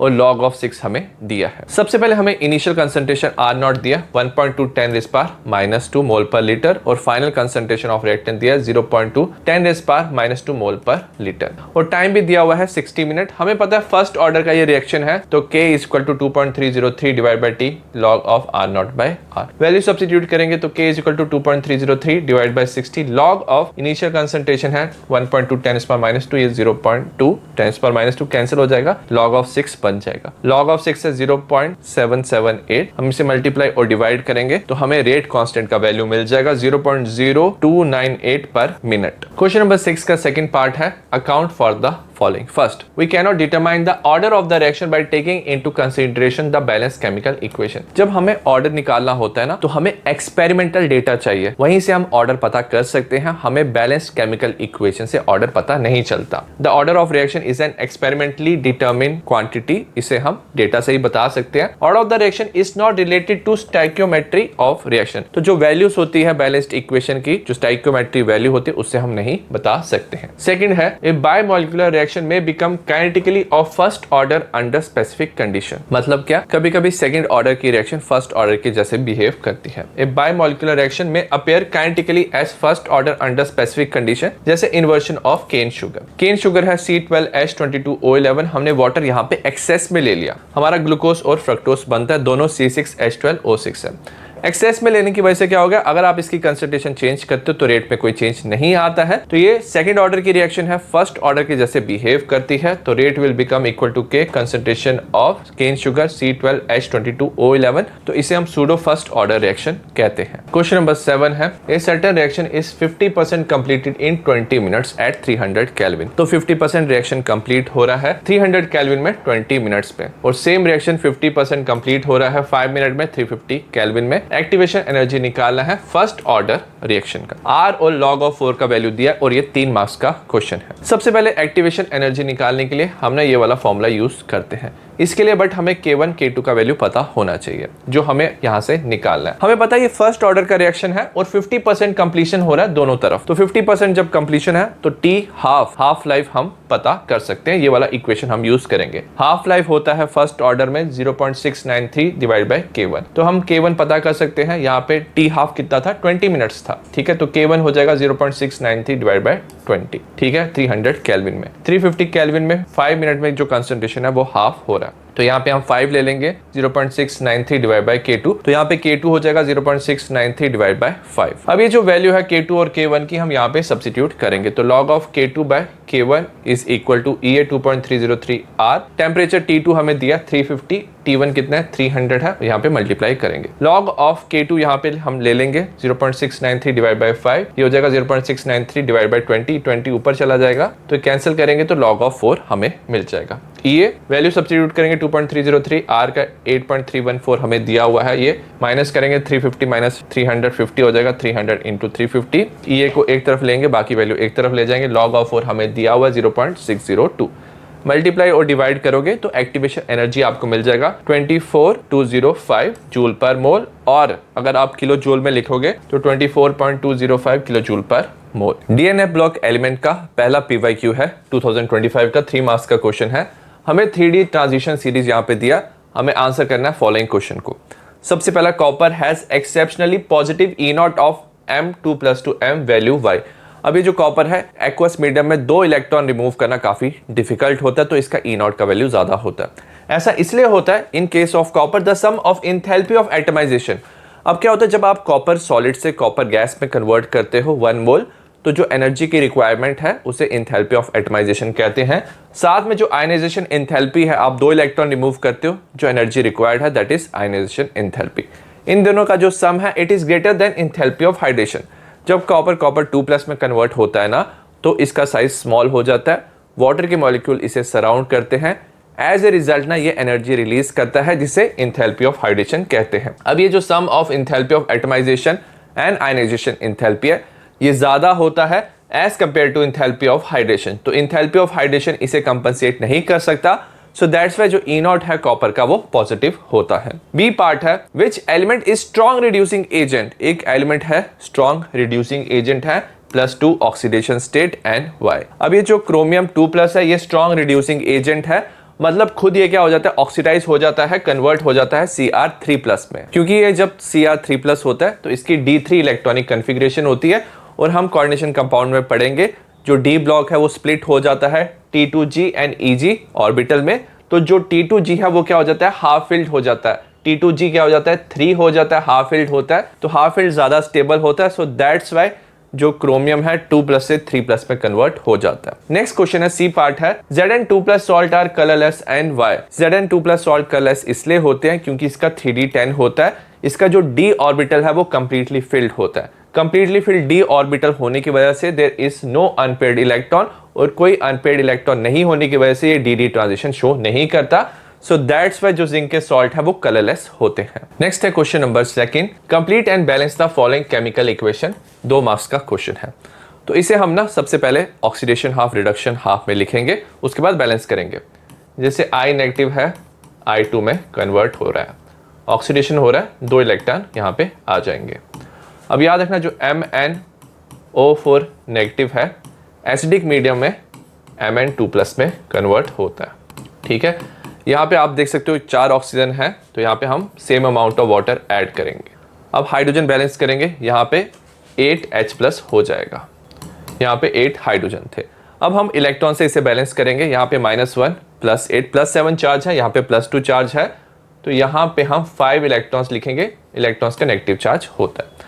make sure करेंगे दोनों तरफ ना जो नंबर ऑफ इलेक्ट्रॉन है वो सेम होने चाहिए। इसे हम 5 से मल्टीप्लाई करेंगे, इसे हम 2 से मल्टीप्लाई करेंगे, और इसके बाद हम क्या करेंगे, इसे हम ऐड कर लेंगे। ये पहले वाला बन जाएगा हमारा twice of MnO4 negative +10I negative +16H+। तो ये हो गया। सेकंड वाला हो जाएगा twice of Mn2+ +5 of I2 +8H2। तो ये हमारा आंसर आ गया। यहाँ पे डाइक्रोमेट आयन है, एसिडिक मीडियम पे ये Cr3+ में कन्वर्ट होता है, तो लिखेंगे Cr2O7 2 negative convert into Cr3+। यहाँ पे 2 क्रोमियम है, यहाँ पे 2 लिखेंगे। वाटर से इसे बैलेंस करेंगे, यहाँ पे 7 ऑक्सीजन है तो यहाँ पे 7H2 लिखेंगे। अब हाइड्रोजन बैलेंस करेंगे, यहाँ पे 14H+ हो जाएंगे। अब इलेक्ट्रॉन से बैलेंस करेंगे, यहाँ पे +14 -2 +12 चार्ज है, यहाँ पे +6 चार्ज है, तो यहाँ पे हम 6 इलेक्ट्रॉन ऐड करेंगे, इलेक्ट्रॉन का नेगेटिव चार्ज होता है, तो ये बैलेंस हो जाएगा। क्वेश्चन नंबर 3 का ए पार्ट है account for the following. 5 marks का क्वेश्चन है। फर्स्ट पार्ट है ऑरेंज कलर ऑफ जो डाइक्रोमेट आयन होता है चेंज हो जाता है येलो कलर में जब आप अल्कली से ट्रीट करते हो। डाइक्रोमेट होता है Cr2O7 2 नेगेटिव, जब आप OH नेगेटिव से ट्रीट करते हो तो ये क्रोमेट आयन में कन्वर्ट होता है CrO4 2 नेगेटिव जिसका येलो कलर होता है, तभी इसका कलर चेंज हो जाता है। जिंक, कैडमियम और जो मर्करी है they are non transition element. इन्हें हम नॉन ट्रांजिशन इसलिए कहते हैं because they do not have partially filled d orbital in the ground और कॉमन ऑक्सीडेशन स्टेट। तो ट्रांजिशन एलिमेंट वो होते हैं जिनके पास पार्शियली फिल्ड डी ऑर्बिटल होना चाहिए ग्राउंड या ऑक्सीडेशन स्टेट में, बट इनका नहीं होता, इनका कंप्लीटली फिल्ड डी ऑर्बिटल होता है, तो ये नॉन ट्रांजिशन एलिमेंट होते हैं। नेक्स्ट है जो E0 वैल्यू है Mn3+ to Mn2+ couple is more, मतलब जो Mn3+ है वो इजिली Mn2+ में कन्वर्ट हो जाता है। इसका E0 का वैल्यू काफी हाई है 1.57 volt as compare to Cr3+ to Cr2+। जो Mn3+ Mn2+ में इसलिए इजिली कन्वर्ट हो जाता है 3d5 बन जाता है, जो क्या होता है हाफ फिल्ड स्टेबल होता है। वेरा जो क्रोमियम 3+ है ये हमने पढ़ा था ये T2G3 होता है, हाफ फिल्ड होता है according to crystal field theory. T2G3 orbital half field जो है वो स्टेबल होता है, बट यहाँ पे ये कन्वर्ट होता है 3d4 में। सो दैट्स वाई जो Mn3+ है उसकी ज्यादा टेंडेंसी होती है कि वो रिड्यूस हो जाता है Mn2+ में 3d5 में, क्योंकि जो हाफ फील्ड d ऑर्बिटल है वो स्टेबल होता है। बी पार्ट है what happen when manganate ion undergo disproportionation reaction in acidic medium. Acidic medium में ये डिसप्रपोर्शनेशन रिएक्शन शो करता है मैग्नेट आयन। इसका खुद का ऑक्सीडेशन नंबर क्या है +6 है, तो ये पहले पर मैग्नेट बना सकते हैं MnO4 नेगेटिव ट्वाइस, साथ में MnO2 +2H2O ये बनाता है। अगर आप यहाँ पे ऑक्सीडेशन नंबर देखोगे यहाँ पे क्या होता है इसका +6 होता है। यहाँ पे अगर आप कैलकुलेट करोगे यहाँ पे +7 होता है और यहाँ पे +4 होता है। तो एक तरफ ऑक्सीडेशन नंबर इंक्रीज हो रहा है, एक तरफ डिक्रीज हो रहा है, तो इसे हम डिसप्रपोर्शनेशन रिएक्शन कहते हैं। नेक्स्ट KMnO4 को जब आप हीट करते हो 513 केल्विन में तो ये कन्वर्ट होता है K2MnO4 में, साथ में MnO2 में, साथ में O2 में, तो ये रिएक्शन है। क्वेश्चन नंबर 4 है आंसर द फॉलोइंग क्वेश्चन। ये 5 मार्क्स का क्वेश्चन है। पहला है what is misch metal give its one use. जो मिश मेटल है ये अलॉय होता है लेंथेनॉइड मेटल का। लेंथेनॉइड मेटल 95% होते हैं, साथ में आयरन 5% होता है, साथ में ट्रेसेस होते हैं, काफी small amount of other element हो सकते हैं जैसे सल्फर, कैल्शियम, कार्बन और एल्यूमिनियम। इससे बुलेट्स बन सकते हैं, या लाइटर फ्लिंट जो लाइटर में मेटल है जिससे स्पार्क बनता है, तो मिश मेटल से वो हम बना सकते हैं। सेकंड क्वेश्चन है write the formula of an oxo anion. Oxo anion क्या होता है कि जो मेटल है वो ऑक्सीजन के साथ कंबाइन किया है और नेगेटिव चार्ज है of chromium in which shows the oxidation state equal to its group number. Chromium का ग्रुप नंबर क्या है 6 है, तो CrO4 2 नेगेटिव Cr2O7 2 नेगेटिव में क्रोमियम का ऑक्सीडेशन नंबर क्या है 6 है, तो लिख सकते हैं x -2 × 4 = -2, ओवरऑल ये +6 हो जाएगा। सिमिलरली 2x - 2 × 7 = -2, 2x - 14, इसे आप सॉल्व कर लोगे तो x हमारा +6 आ जाएगा। तो दोनों क्या है ऑक्सो एनाइन ऑफ क्रोमियम है जिसमें क्रोमियम का ऑक्सीडेशन नंबर +6 है जो ग्रुप नंबर के भी मैच करता है। थर्ड क्वेश्चन है व्हाई डज वेनेडियम पेंटाऑक्साइड जो V2O5 है ये कैटलिस्ट की तरह क्यों एक्ट करता है। It act like a catalyst due to its ability to exhibit variable oxidation state, क्योंकि जो वेनेडियम है ये वेरिएबल ऑक्सीडेशन स्टेट शो करता है, तो ये रिएक्टेंट के साथ डिफरेंट ऑक्सीडेशन स्टेट में कंबाइन करके प्रोडक्ट बना सकता है। साथ में ये ऑल्टरनेट पाथ प्रोवाइड करता है bye lowering the activation energy. Activation energy को कम करने से क्या होता है जो ज्यादा रिएक्टेंट है वो प्रोडक्ट में कन्वर्ट हो जाते हैं। क्वेश्चन नंबर 4 है why does transition metal have high enthalpy of atomisation. जो ट्रांजिशन मेटल है उनका हाई इंथैल्पी ऑफ एटमाइजेशन इसलिए होता है क्योंकि उनके पास अनपेयर्ड इलेक्ट्रॉन होते हैं।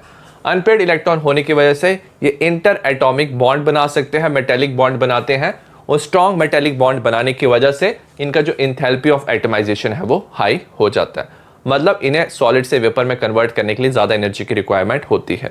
How do you prepare Na2Cr2O7 from Na2CrO4। जो सोडियम क्रोमेट है जब आप उसकी एसिडिफिकेशन करते हो सल्फ्यूरिक एसिड में, ये हमें ऑरेंज सोडियम डाइक्रोमेट देता है।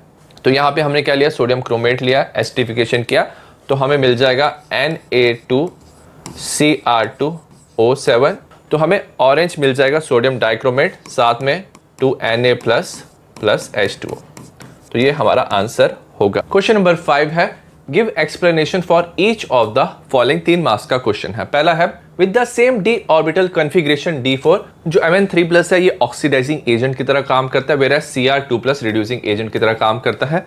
दोनों का D4 कॉन्फ़िगरेशन है। अब जो Cr2+ है ये रिड्यूसिंग एजेंट की तरह काम करता है, खुद ऑक्सीडाइज हो जाता है ये Cr3+ जो D3 होता है। अब ये जो D3 है ना, ये ना स्टेबल हाफ फील्ड ना T2G3 ऑर्बिटल बनाता है। तो T2G3 ऑर्बिटल जो है ये क्या होता है, हाफ फील्ड स्टेबल होता है, तो दैट्स वाई ये Cr3+ में कन्वर्ट होता है। सिमिलरली जो Mn3+ है ये चेंज हो जाता है Mn2+ में, ये हाफ फील्ड स्टेबल होता है 3D5 हो जाता है। नेक्स्ट है एक्टिनॉइड कॉन्ट्रैक्शन जो है वो ग्रेटर होता है from element to element than that of lanthanoid, क्योंकि जो एक्टिनॉइड्स है इसमें ना 5f जो इलेक्ट्रॉन है उनका जो शील्डिंग इफेक्ट है वो ज्यादा पुअर होता है as compare to 4f electron जो लेंथेनॉइड में प्रेजेंट होता है। तो पुअर शील्डिंग इफेक्ट होने की वजह से 5f इलेक्ट्रॉन की, तो जो क्या होता है, जो एक्टिनॉइड कॉन्ट्रैक्शन है लेंथेनॉइड कॉन्ट्रैक्शन से ज्यादा होता है। सी पार्ट है transition metal form large number of interstitial compound with hydrogen, boron, carbon and nitrogen. अब ये जो ट्रांजिशन एलिमेंट्स होते हैं ना, इनका एक 3 डायमेंशनल स्ट्रक्चर होता है जिसे हम क्रिस्टल लैटिस कहते हैं,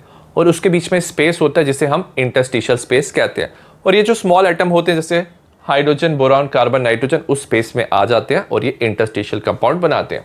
तो transition metal form large number of interstitial compound with hydrogen, boron, carbon, nitrogen because these atom occupy the interstitial space in the metal lattice without disturbing the metal structure. Metal structure को disturb नहीं करते, उसकी space में आ जाते हैं और ये interstitial compound बनाते हैं। कोऑर्डिनेशन कंपाउंड का PYQ की बात करेंगे। इसका पहला PYQ है डिफरेंशिएट बिटवीन। 2 मार्क्स का इसमें फर्स्ट पार्ट है double salt and complex compound को हमने डिफरेंशिएट करना है।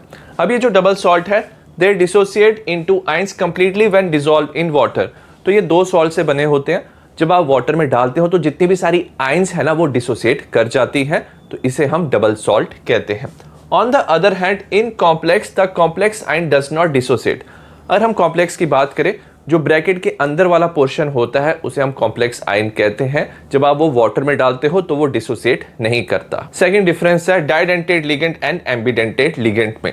डाइडेंटेड लिगेंड क्या होता है, it is bound through 2 donor atom with the central metal atom और आयन। तो ना जो डाइडेंटेड लिगेंड है इसके 2 डोनर एटम होते हैं, तो ये 2 डोनर एटम से सेंट्रल एटम और आयन के साथ एसोसिएट करता है, बॉन्ड बनाता है। जैसे इथेन 1,2 डाइअमाइन, इसमें 2 नाइट्रोजन जो है वो बॉन्ड बनाते हैं सेंट्रल मेटल एटम और आयन से। नेक्स्ट है एम्बिडेंटेड लिगेंड। जो एम्बिडेंटेड लिगेंड है can ligate through only 1 donor atom at A time but has 2 different donor atoms. तो एम्बिडेंटेड लिगेंड के पास 2 डोनर एटम होते हैं, बट एट ए टाइम सिर्फ एक ही डोनर एटम के साथ ये बॉन्ड बनाता है सेंट्रल मेटल एटम और आयन, तो उसे एम्बिडेंटेड लिगेंड कहते हैं। जैसे NO2 नेगेटिव है, या तो नाइट्रोजन वाली तरफ से इलेक्ट्रॉन डोनेट हो सकता है या ऑक्सीजन वाली तरफ से इलेक्ट्रॉन डोनेट हो सकता है, बट एक ही डोनर एटम से इलेक्ट्रॉन डोनेट होता है, तो इसे हम एम्बिडेंटेड लिगेंड कहते हैं। क्वेश्चन नंबर 2 2 मार्क्स का, हमें कोऑर्डिनेशन कंपाउंड दिए, इनका IUPAC नेम लिखना है। सबसे पहले हम ना इनका चार्ज लिखेंगे। सल्फेट होता है -2, तो ओवरऑल इसका हो जाएगा +2। ऑक्सीडेशन नंबर निकालेंगे, COX होगा Cl-1 × 2, EN न्यूट्रल होता है +2, ऑक्सीडेशन नंबर हो जाएगा +4। नेक्स्ट हम नाम लिखेंगे। याद रखना लिगेंड को हम अल्फाबेटिकल ऑर्डर में लिखते हैं, तो क्लोरिडो पहले आएगा, 2 है तो लिखेंगे डाई क्लोरिडो। याद रखना EN ट्वाइस है तो इसे बिस लिखते हैं। ब्रैकेट में लिखेंगे इथेन 1,2 डाइअमाइन। अब याद रखना क्योंकि जो कॉम्प्लेक्स है इस पे पॉजिटिव चार्ज है, मेटल का जो नाम है वो सेम रहेगा, तो इसे लिखेंगे कोबाल्ट। साथ में ऑक्सीडेशन नंबर लिखेंगे हम 4, रोमन में लिखेंगे ऑक्सीडेशन नंबर 4, और एंड में जो है हम सल्फेट लिखेंगे, तो ये इसका नाम होगा। नेक्स्ट हम इस कॉम्प्लेक्स का नाम लिखेंगे। पोटेशियम है +1 होता है चार्ज, टोटल 3 पोटेशियम है तो +3 हो जाएगा, इसका -3 हो जाएगा। ऑक्सीडेशन नंबर निकालेंगे X। ऑक्सीलेट का होता है -2 × 3 -3, तो कैलकुलेट करोगे तो ओवरऑल ये +3 हो जाएगा। पोटेशियम पहले, तो पहले पोटेशियम लिखेंगे तो लिख लेंगे पोटेशियम। इसके बाद हम स्पेस देंगे और लिखेंगे, ये 3 है तो हम लिखेंगे ट्राई ऑक्सैलेटो, क्योंकि नेगेटिव चार्ज है तो O लगाते हैं ऑक्सैलेटो। ओवरऑल कॉम्प्लेक्स में भी नेगेटिव चार्ज है तो आयरन की जगह हम फेरेट लिख देंगे, ठीक है। ट्राई ऑक्सैलेटो ये हो जाएगा फेरेट। ऑक्सीडेशन नंबर कितना है 3, तो यहाँ पे हम 3 लिखेंगे, तो ये इसका नाम होगा। क्वेश्चन नंबर 3 है 3 मार्क्स का। इसमें फर्स्ट पार्ट है what happened to the colour of the complex TiH2O6 3+ when heated gradually. अब याद रखना जो TiH2O6 3+ है ना, तो इसमें एक इलेक्ट्रॉन जो है वो प्रेजेंट होता है, तो एक अनपेयर्ड इलेक्ट्रॉन प्रेजेंट होता है, तो ये DD ट्रांजिशन शो करता है और ये कलर्ड होता है। The compound is coloured due to DD transition. On heating water molecule escape, जब आप इसे हीट करते हो तो ये जो वाटर के मॉलिक्यूल हैं वो एस्केप कर जाते हैं, तो जो लिगेंड है वो एब्सेंट होता है। और अगर लिगेंड एब्सेंट हो गया ना, तो जो क्रिस्टल फील्ड स्प्लिटिंग है डज नॉट अकर, वो नहीं हो पाता। एज ए रिजल्ट ये जो कंपाउंड है कलरलेस हो जाता है। Write the electronic configuration of D5 ion if crystal field splitting energy delta not is less than the pairing energy. हमें पता है ऑक्टाइडल कॉम्प्लेक्स में स्प्लिटिंग होता है because of crystal field theory, तो T2G EG ऑर्बिटल में ये इनका डिवीजन हो जाता है। अगर हमारे पास 5 इलेक्ट्रॉन है D5 में और पेयरिंग एनर्जी ज्यादा है, तो आप कैसे इलेक्ट्रॉन फिल करोगे? पहले 3 इलेक्ट्रॉन तो यहाँ पे आ जाएंगे T2G में। अगर आपको 4th इलेक्ट्रॉन यहाँ पे भेजना है, तो इलेक्ट्रॉन का यहाँ पे क्या होता है? रिपल्शन होता है। इस रिपल्शन को ओवरकम करने के लिए जो ये एनर्जी है डेल्टा नॉट ज्यादा होना चाहिए पेयरिंग एनर्जी से, बट यहाँ पे पेयरिंग एनर्जी ज्यादा है, so as a result electron की पेयरिंग नहीं होती, तो जो इलेक्ट्रॉन है वो EG में चले जाते हैं, तो इलेक्ट्रॉन यहाँ पे चले जाएंगे, इलेक्ट्रॉनिक कन्फिग्रेशन हो जाएगा T2G3 EG2, तो ये आंसर होगा। क्वेश्चन नंबर 3 है write the hybridization and magnetic behaviour of the complex. हमें कॉम्प्लेक्स दिया NiCO4, एटॉमिक नंबर निकल का दिया 28 दिया। अब याद रखना जो CO होता है ये कार्बन मोनोऑक्साइड है, इसे कार्बोनाइल कहते हैं जब आप इसकी नेमिंग लिखते हो। तो NiCO4 में ये जो CO है ये न्यूट्रल होता है। अगर ये न्यूट्रल है तो Ni भी क्या होगा? न्यूट्रल होगा। इलेक्ट्रॉनिक कन्फिग्रेशन होगा 3D8 4s2, तो इसे लिख लेंगे 3D4s 4p हमने लिखा, तो ये क्या हो जाएगा? 3D8 होगा 4s2 होगा। अब इसमें हमने CO लिया है, जो CO है ना ये स्ट्रॉन्ग लिगेंड होता है। स्ट्रॉन्ग लिगेंड याद रखना इलेक्ट्रॉन को रिपेल करता है, एज ए रिजल्ट इलेक्ट्रॉन की पेयरिंग होती है। तो 4s से भी इलेक्ट्रॉन ना 3D में चले जाएंगे, तो जो 3D है वो कंप्लीटली फिल होगा। अब हमें ना 4 CO दिए हैं, तो 4 CO क्या करेंगे? इलेक्ट्रॉन पेयर डोनेट करेंगे। तो 4 CO के लिए 4 ऑर्बिटल की रिक्वायरमेंट होगी, तो 3D तो फिल हो गया, तो 4s का 1 और 4p के 3 ऑर्बिटल क्या करेंगे? हाइब्रिडाइज करेंगे। ठीक है, तो sp3 हाइब्रिडाइजेशन हो जाएगी, और sp3 हाइब्रिडाइज जो ऑर्बिटल है उसमें CO क्या करेंगे? अपने इलेक्ट्रॉन पेयर डोनेट करेंगे। तो sp3 हाइब्रिडाइजेशन होता है, टेट्राहेड्रल हमारा कॉम्प्लेक्स बनेगा। अगर आप देखोगे सारे इलेक्ट्रॉन यहाँ पे क्या है? पेयर्ड है, तो ये डायमैग्नेटिक कॉम्प्लेक्स बनाएगा। नेक्स्ट है क्वेश्चन नंबर 4, उसका A पार्ट है What is meant by chillet effect? Give an example। ये 5 मार्क्स का क्वेश्चन है। When di और polydentate ligand, अगर हम डाई या polydentate ligand लेते हैं तो वो 2 या उससे ज्यादा डोनर साइट का यूज करके बाइंड करता है सिंगल मेटल आयन के साथ और एक रिंग लाइक स्ट्रक्चर बनाता है। जो रिंग लाइक स्ट्रक्चर बनता है उसे हम चिलेट रिंग कहते हैं, और ये जो कॉम्प्लेक्स होता है इसे चिलेट कॉम्प्लेक्स कहते हैं। अब ये चिलेट इफेक्ट का मतलब क्या? ये जो चिलेट कॉम्प्लेक्स है वो ज्यादा स्टेबल होते हैं than similar complex containing unidentate ligand. तो सिमिलर कॉम्प्लेक्स जिसमें यूनिडेंटेड लिगेंड होते हैं उससे ज्यादा ये क्या होते हैं? स्टेबल होते हैं, रिंग लाइक स्ट्रक्चर बनता है। एग्जांपल है PTENCl2। जो EN है ये इथेन 1,2 डायमाइन है, ये 2 तरफ से इलेक्ट्रॉन पेयर डोनेट कर सकता है, ये रिंग लाइक स्ट्रक्चर बनाता है, तो इसे चिलेट कॉम्प्लेक्स हम कहते हैं। B पार्ट है write the hybridization and magnetic behaviour of FeCN6 4 negative, atomic number दिया Fe का 26। सबसे पहले ऑक्सीडेशन नंबर पता करेंगे। आयरन को हम X लेंगे, जो Cn है ये क्या होता है? -1 × 6 = -4, तो X हमारा +2 हो जाएगा। तो आयरन +2 की फॉर्म में है, ये क्या होगा? 3D6 होगा। 3D6 हम फिल कर लेंगे, 4s एंड 4p भी हम लिखेंगे। अब याद रखना जो Cn है ये क्या होता है? स्ट्रॉन्ग लिगेंड होता है। जो स्ट्रॉन्ग लिगेंड है वो क्या करता है? इलेक्ट्रॉन को रिपेल करता है, इलेक्ट्रॉन की पेयरिंग करता है, तो 3 ऑर्बिटल में इलेक्ट्रॉन की पेयरिंग हो जाएगी। अब 6 यहाँ पे Cn है ना, तो नेक्स्ट जो 6 ऑर्बिटल है वो हाइब्रिडाइजेशन करेंगे, तो 2 D के, 1 S का और 3 P के ऑर्बिटल क्या करेंगे? हाइब्रिडाइजेशन करेंगे, तो हमारा हाइब्रिडाइजेशन हो जाएगा D2sp3। अब ये जो हाइब्रिडाइज ऑर्बिटल है इसमें Cn नेगेटिव क्या करेगा? अपने इलेक्ट्रॉन पेयर डोनेट करेगा। तो ये हमारा कॉम्प्लेक्स बना, इसे हम इनर ऑर्बिटल कॉम्प्लेक्स भी कहते हैं, क्योंकि इनर D ऑर्बिटल यूज हुआ है, 3D ऑर्बिटल यूज हुआ है, तो हमारा ऑक्टाहेड्रल कॉम्प्लेक्स बन गया। और अगर आप देखोगे सारे इलेक्ट्रॉन यहाँ पे क्या है? पेयर्ड है, तो ये डायमैग्नेटिक है, do not contain unpaired electron, क्योंकि इसमें कोई अनपेयर्ड इलेक्ट्रॉन प्रेजेंट नहीं है, तो हमारा जो कॉम्प्लेक्स है ये डायमैग्नेटिक है। C पार्ट है if PtCl2 twice NH3 does not react with AgNO3 what will be its formula? If it does not give white precipitate with AgNO3, तो क्या होता है? नॉर्मली अगर Cl है ना, AgNO3 के साथ AgCl बनाता है, व्हाइट प्रेसिपिटेट बनाता है, बट इस केस में व्हाइट प्रेसिपिटेट नहीं बन रहे क्योंकि जो क्लोराइड आयंस हैं दे आर नॉट आयनाइजेबल, वो आयनाइज नहीं कर रहे हैं, they are coordinated with PT, मतलब वो ब्रैकेट के अंदर प्रेजेंट है, एज ए लिगेंड काम कर रहे हैं। सो दैट्स वाई जो हमारा स्ट्रक्चर बनेगा वो बनेगा पीटी NH3 ट्वाइस Cl2, जो Cl है वो ब्रैकेट के अंदर प्रेजेंट है, वो आयनाइज नहीं होंगे और ये हमारा कॉम्प्लेक्स बनेगा। क्वेश्चन नंबर 5 5 मार्क्स का, आंसर द फॉलोइंग। ए है low spin tetrahedral complex are not known. जो टेट्राहेड्रल कॉम्प्लेक्स है ये हमेशा आपको हाई स्पिन के दिखाई देंगे, लो स्पिन के आपको दिखाई नहीं देंगे। इन tetrahedral complex the D orbital splitting is smaller. तो इसमें जो डी ऑर्बिटल की स्प्लिटिंग है ना वो स्मॉलर होती है।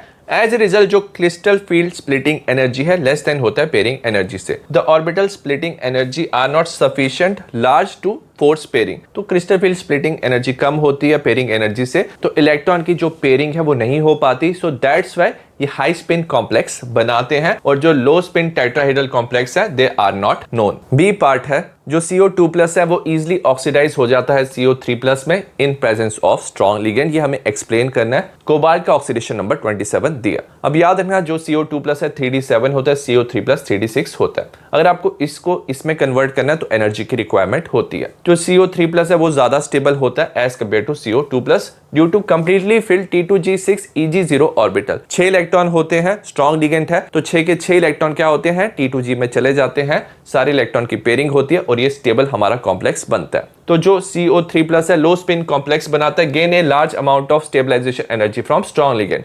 तो स्ट्रॉन्ग लिगेंड क्या करता है, इलेक्ट्रॉन की पेयरिंग करता है, सारे इलेक्ट्रॉन T2G में चले जाते हैं, हमारा लो स्पिन कॉम्प्लेक्स बनता है, large amount of stabilisation energy release होता है। The overall cost of removing electron from CO2+ is offset. तो हमें CO2+ को CO3+ में कन्वर्ट करना था तो थोड़ी एनर्जी की रिक्वायरमेंट थी, बट जब CO3+ बनाना तो ज्यादा एनर्जी क्या होती है, रिलीज होती है। तो ये जो कॉस्ट है of removing electron from CO2+ ये ऑफसेट हो जाता है। सी है what type of isomerism is shown by the complex.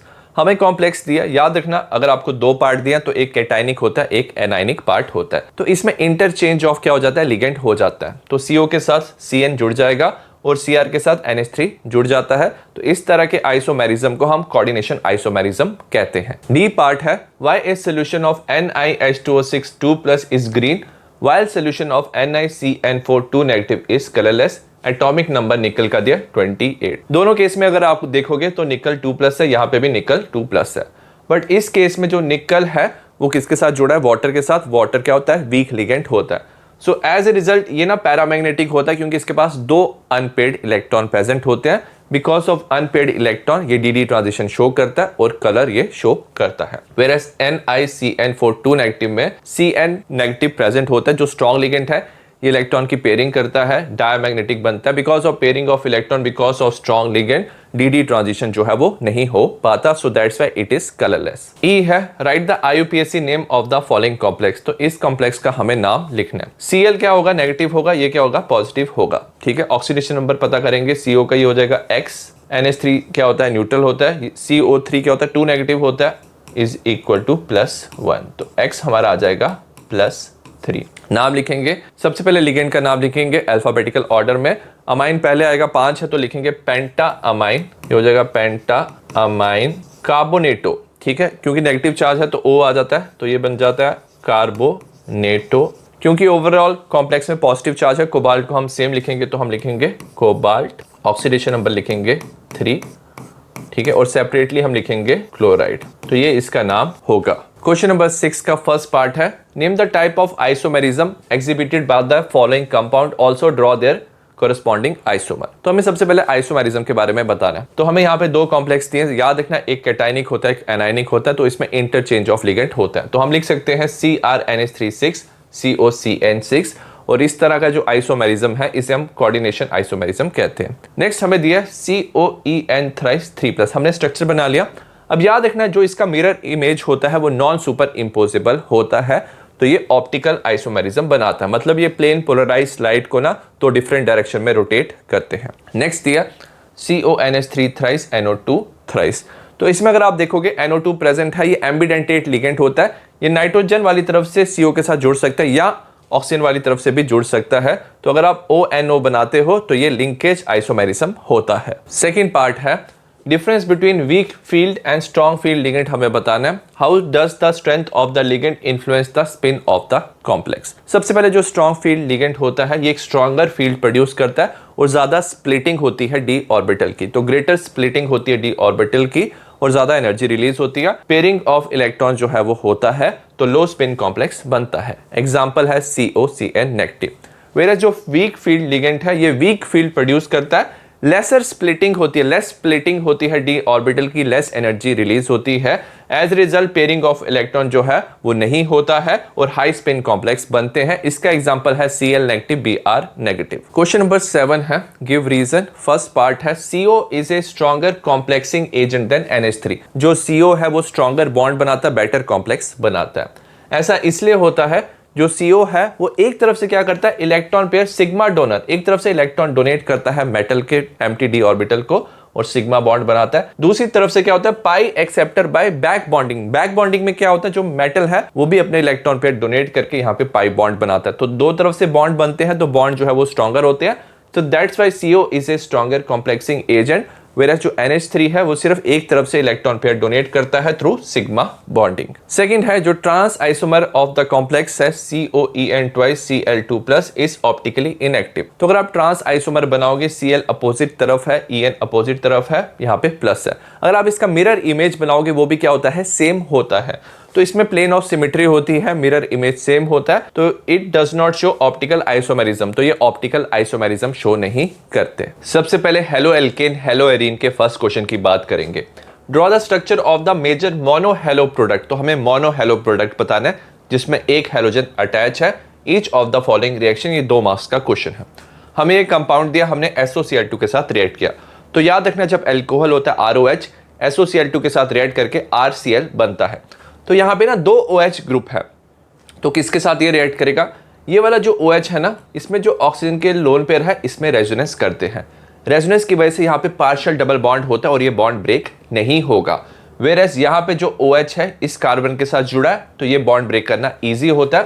So as a result जो हमारा प्रोडक्ट है, ठीक है, तो उसमें क्या होगा, यहाँ पे जो OH है ये रहेगा और यहाँ पे क्या होगा CH2Cl, तो यहाँ पे CH2Cl बन जाएगा।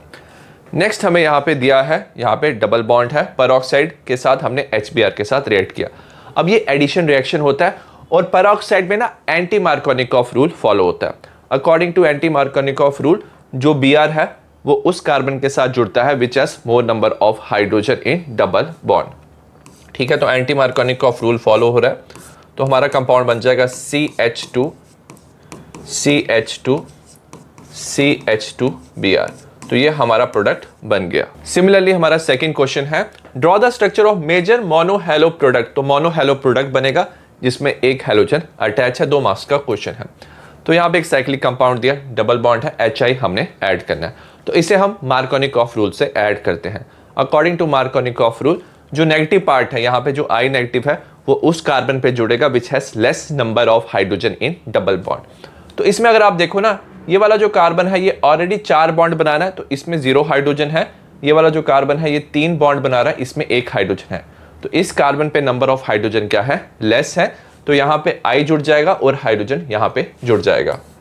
तो हमारा जो ये प्रोडक्ट बन जाएगा ये बन जाएगा हमारा CH3I। ठीक है, तो ये प्रोडक्ट हो जाएगा। नेक्स्ट हमें दिया हुआ है साइक्लिक कंपाउंड दिया, यहाँ पे डबल बॉन्ड है, Br2 लिया है। हीट और UV लाइट, हीट और UV लाइट में याद रखना अगर हमारे पास हैलोजन है तो फ्री रेडिकल हैलोजिनेशन होता है और फ्री रेडिकल हैलोजिनेशन उस कार्बन पे होता है जो sp3 होना चाहिए। तो डबल बॉन्ड के साथ ये इंटरफेयर नहीं करेगा Br। ठीक है, तो ये उस कार्बन पे जुड़ेगा, यहाँ पे sp3 कार्बन है तो यहाँ पे जुड़ सकता है। तो इनमें से कौन से कार्बन पे जुड़ेगा, तो याद रखना जो फ्री रेडिकल है इस कार्बन पे जुड़ेगा, क्योंकि ये जो कार्बन है ये एलाइलिक कार्बन होता है। ठीक है, जो एलाइलिक कार्बन है ना वो ज्यादा स्टेबल होता है। तो डबल बॉन्ड के साथ वाला जो कार्बन है ये एलाइलिक होता है, तो यहाँ पे Br जुड़ जाएगा, ये ज्यादा स्टेबल होता है और ये मेजर प्रोडक्ट बनेगा। क्वेश्चन नंबर 3 है 3 मार्क्स का। इसका पहला पार्ट है right any 2 difference between SN1 SN2 reaction. SN1 जो SN2 रिएक्शन है इसका मेन डिफरेंस क्या होता है, जो SN1 है ये फर्स्ट ऑर्डर काइनेटिक्स फॉलो करता है। इसमें जो रेट ऑफ रिएक्शन है सिर्फ कंसंट्रेशन ऑफ एल्काइल हैलाइड पे डिपेंड करता है, whereas SN2 second order kinetics होता है, इसमें जो रेट ऑफ रिएक्शन है कंसंट्रेशन ऑफ एल्काइल हैलाइड और न्यूक्लियोफाइल दोनों पे डिपेंड करता है। SN1 reaction take place in 2 step, तो ये 2 स्टेप में होता है, एक स्लो स्टेप होता है, एक फास्ट स्टेप होता है। स्लो स्टेप में ना एक इंटरमीडिएट बनता है कार्बोकेटाइन, तो कार्बोकेटाइन की स्टेबिलिटी पे SN1 डिपेंड करता है, वेरएस जो SN2 है ये एक ही स्टेप में होता है और इसमें एक ट्रांजिशन स्टेट भी होता है। नेक्स्ट क्वेश्चन है which of the following compound would undergo SN1 faster and why. तो हमें ना यहाँ पे 2 कंपाउंड दिए हैं और पूछा कौन SN1 फास्टर करेगा। हमें पता है SN1 में स्लो स्टेप होता है, तो जो स्लो स्टेप है उसमें जो स्टेबल कार्बोकेटाइन बनाएगा ना वो फास्टर रिएक्शन शो करेगा। तो अगर आप यहाँ पे कार्बोकेटाइन बनाते हो, यहाँ पे बनता है साइक्लोहेक्साइल कार्बोकेटाइन, अगर आपने यहाँ से Cl को रिमूव कर दिया, अगर यहाँ से आपने Cl रिमूव कर दिया तो बेंजाइल कार्बोकेटाइन बनता है। अब ये जो बेंजाइल कार्बोकेटाइन है ये क्या कर सकता है, रेजोनेंस कर सकता है। रेजोनेंस करने की वजह से ये क्या करता है, ये ज़्यादा स्टेबल होता है। सो ये रेजोनेंस कर सकता है, रेजोनेंस की वजह से ये क्या होता है, ज़्यादा स्टेबल होता है। ठीक है, अगर ये ज़्यादा स्टेबल होता है तो ये फास्टर रिएक्शन शो करेगा SN1। नेक्स्ट है question number 4, account for the following, ये 3 मार्क्स का क्वेश्चन है। Allyl chloride is hydrolyse more readily than n propyl chloride. अब ये जो एलाइल क्लोराइड होता है, यहाँ पे डबल बॉन्ड है, यहाँ पे कार्बन है, इसके साथ Cl जुड़ा है, तो ये एलाइल क्लोराइड होता है। ये जल्दी हाइड्रोलाइज कर लेता है as compare to n propyl chloride, तो स्ट्रेट चेन में 3 कार्बन है, उसमें Cl जुड़ा है। तो ये फास्टर रिएक्शन शो इसलिए करता है क्योंकि इसकी जो कार्बोकेटाइन है वो ज़्यादा स्टेबल होता है। तो इसमें Cl रिमूव कर लेंगे तो बन जाएगा CH2 double bond CH CH2 plus. ठीक है, यहाँ पे कार्बोकेटाइन बन गया। अब ये जो कार्बोकेटाइन है क्या कर सकता है, रेजोनेंस कर सकता है। यहाँ पे इलेक्ट्रॉन यहाँ पे शिफ्ट हो जाएंगे, हमारा बन जाएगा CH2 plus CH double bond CH2। तो यहाँ पे क्या हो रही है, रेजोनेंस हो रही है। ठीक है, तो रेजोनेंस की वजह से ये जो है ये ज़्यादा स्टेबल होता है और ये क्या करेगा, फास्टर रिएक्शन शो करेगा। वेरस अगर आप इसकी बात करेंगे एन प्रोपाइल क्लोराइड की, जब ये बनाएगा हमारा कार्बोकेटाइन तो इसकी कार्बोकेटाइन जो होगी वो रेजोनेंस स्टेबलाइज नहीं होगी। So that's why allyl chloride will show faster reaction. Second है isocyanide are found when alkyl halide are treated with silver cyanide. तो हमने सिल्वर साइनाइड लिया है, एल्काइल हैलाइड के साथ रिएक्ट किया, तो हमारा ना RNC बनता है विच इज आइसोसाइनाइड। ऐसा इसलिए होता है, ये जो AgCN है ना ये क्या होता है, कोवलेंट होता है। ठीक है, कोवलेंट होने की वजह से इसका बॉन्ड ब्रेक नहीं होता, तो इस नाइट्रोजन पे क्या होता है, लोन पेयर ऑफ इलेक्ट्रॉन होते हैं। तो जब ये ना इसके साथ रिएक्ट करता है एल्काइल हैलाइड, तो इसका जो कार्बन है इस पे डेल्टा पॉजिटिव चार्ज होता है। डेल्टा पॉजिटिव चार्ज होने की वजह से ये जो नाइट्रोजन है इस पे क्या होते हैं, लोन पेयर ऑफ इलेक्ट्रॉन होते हैं। तो ये नाइट्रोजन के जो लोन पेयर ऑफ इलेक्ट्रॉन है ये इस R पे अटैक करेंगे। ठीक है, तो ये नाइट्रोजन इस पे अटैक करता है, उसके बाद जो Ag है वो रिमूव हो जाता है, result in formation of RNC। ठीक है, तो तभी हमारा क्या बनता है, आइसोसाइनाइड बनता है। थर्ड पार्ट है मिथाइल क्लोराइड, ये मिथाइल क्लोराइड है, react faster with OH negative जो न्यूक्लियोफाइल है in SN2 reaction than tertiary butyl chloride. तो ये जो हमारा क्या है, मिथाइल क्लोराइड है, ये फास्टर रिएक्शन इसलिए शो करता है क्योंकि सबसे पहले यहाँ पे जो CH3 ग्रुप होते हैं ना ये ना बल्की ग्रुप होते हैं। ठीक है, ये काफ़ी ज़्यादा स्पेस क्या करते हैं, ऑक्यूपाई करते हैं। और जो SN2 रिएक्शन है ये क्या होता है, 1 स्टेप में होता है। ठीक है, 1 स्टेप में होता है। तो सपोज यहाँ पे कार्बन पे क्या है, डेल्टा पॉजिटिव चार्ज है, दोनों कार्बन पे डेल्टा पॉजिटिव चार्ज है, OH का अटैक होना है, तो इसके पास काफ़ी ज़्यादा स्पेस होती है, तो ये ईजिली क्या कर सकता है, अटैक कर सकता है। तो यहाँ पे क्या होता है, हम बोलते हैं इस पर लेस स्टेरिक हिंड्रेंस होती है। ठीक है, इसमें लेस स्टेरिक हिंड्रेंस है, तो न्यूक्लियोफाइल का अटैक क्या होता है, इसमें ईजी होता है। बट इस कार्बन के अराउंड CH3 ग्रुप अटैच है जो बल्कि ग्रुप होते हैं, और यहाँ पे क्लोरीन है, तो यहाँ पे जो OH का अटैक है ये क्या हो जाता है, डिफिकल्ट हो जाता है। तो यहाँ पे क्या होता है, मोर स्टेरिक हिंड्रेंस होती है। So because of more steric hindrance जो टर्शरी ब्यूटाइल क्लोराइड है ये स्लो रिएक्शन शो करता है, वेरएस जो मिथाइल क्लोराइड है यहाँ पे लेस स्टेरिक हिंड्रेंस है, फास्टर रिएक्शन शो करता है। क्वेश्चन नंबर 5 है complete the following reaction by writing the structure formula of AB। तो हमें A एंड B का फॉर्मूला लिखना है। सबसे पहले प्रोपीन दिया, HBr परऑक्साइड के साथ रिएक्ट कर रहे हैं। तो HBr परऑक्साइड के साथ जब रिएक्शन होता है तो एंटी मार्कोनिकॉफ रूल फॉलो होता है। हमारा बनता है CH3 CH2 CH2Br। तो Br उस कार्बन पे जुड़ेगा which has more number of hydrogen in double bond according to anti Markovnikov rule.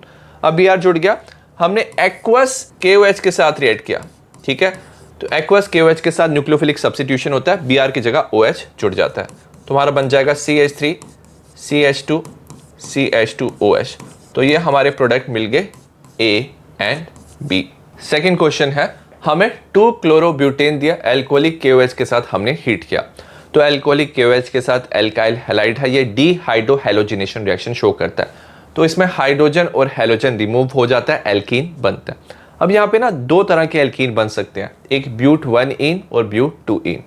तो अकॉर्डिंग टू सेट्जेफ रूल जो ब्यूट 2-इन है वो ज़्यादा स्टेबल होता है। तो हमारा जो CH3 है, CH double bond CH CH3, ये ज़्यादा स्टेबल होता है क्योंकि डबल बॉन्डेड कार्बन पे ज़्यादा एल्काइल ग्रुप, 2 एल्काइल ग्रुप जुड़े हैं, वेरस ब्यूट 1-इन में सिर्फ एक ही एल्काइल ग्रुप जुड़ा होता है। तो अकॉर्डिंग टू सेट्जेफ रूल ये मेजर क्वांटिटी में बनेगा, ठीक है। तो ये हमारा A बन गया।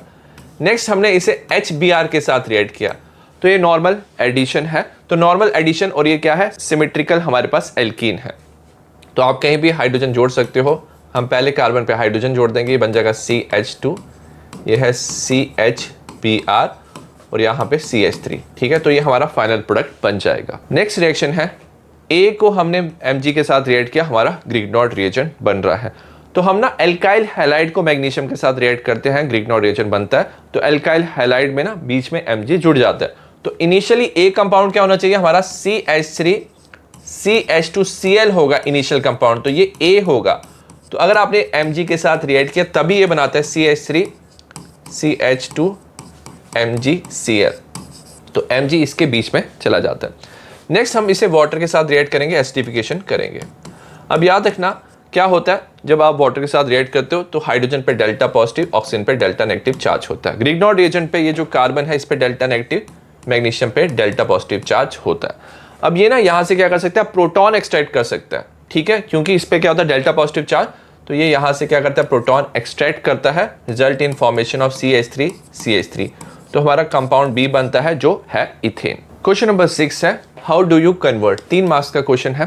पहला है, क्लोरोबेंजीन से हमें बाइफिनाइल बनाना है। ये क्लोरोबेंजीन है, इसे हम सोडियम के साथ रिएक्ट करेंगे इन प्रेजेंस ऑफ ईथर, ठीक है। तो ये फिटिक रिएक्शन होता है। तो फिटिक रिएक्शन में क्या होता है, जो 2 बेंजीन रिंग है ये आपस में कंबाइन कर जाते हैं, ठीक है।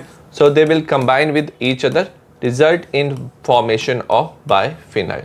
तो हमारा बाइफिनाइल यहाँ पे बन जाएगा। सेकंड है, प्रोपीन से 1-आइडोप्रोपेन बनाना है। तो डायरेक्टली हम HI इसमें ऐड नहीं कर सकते। तो सबसे पहले हम क्या करते हैं, HBr के साथ रिएक्ट करते हैं इन प्रेजेंस ऑफ पेरोक्साइड, ठीक है।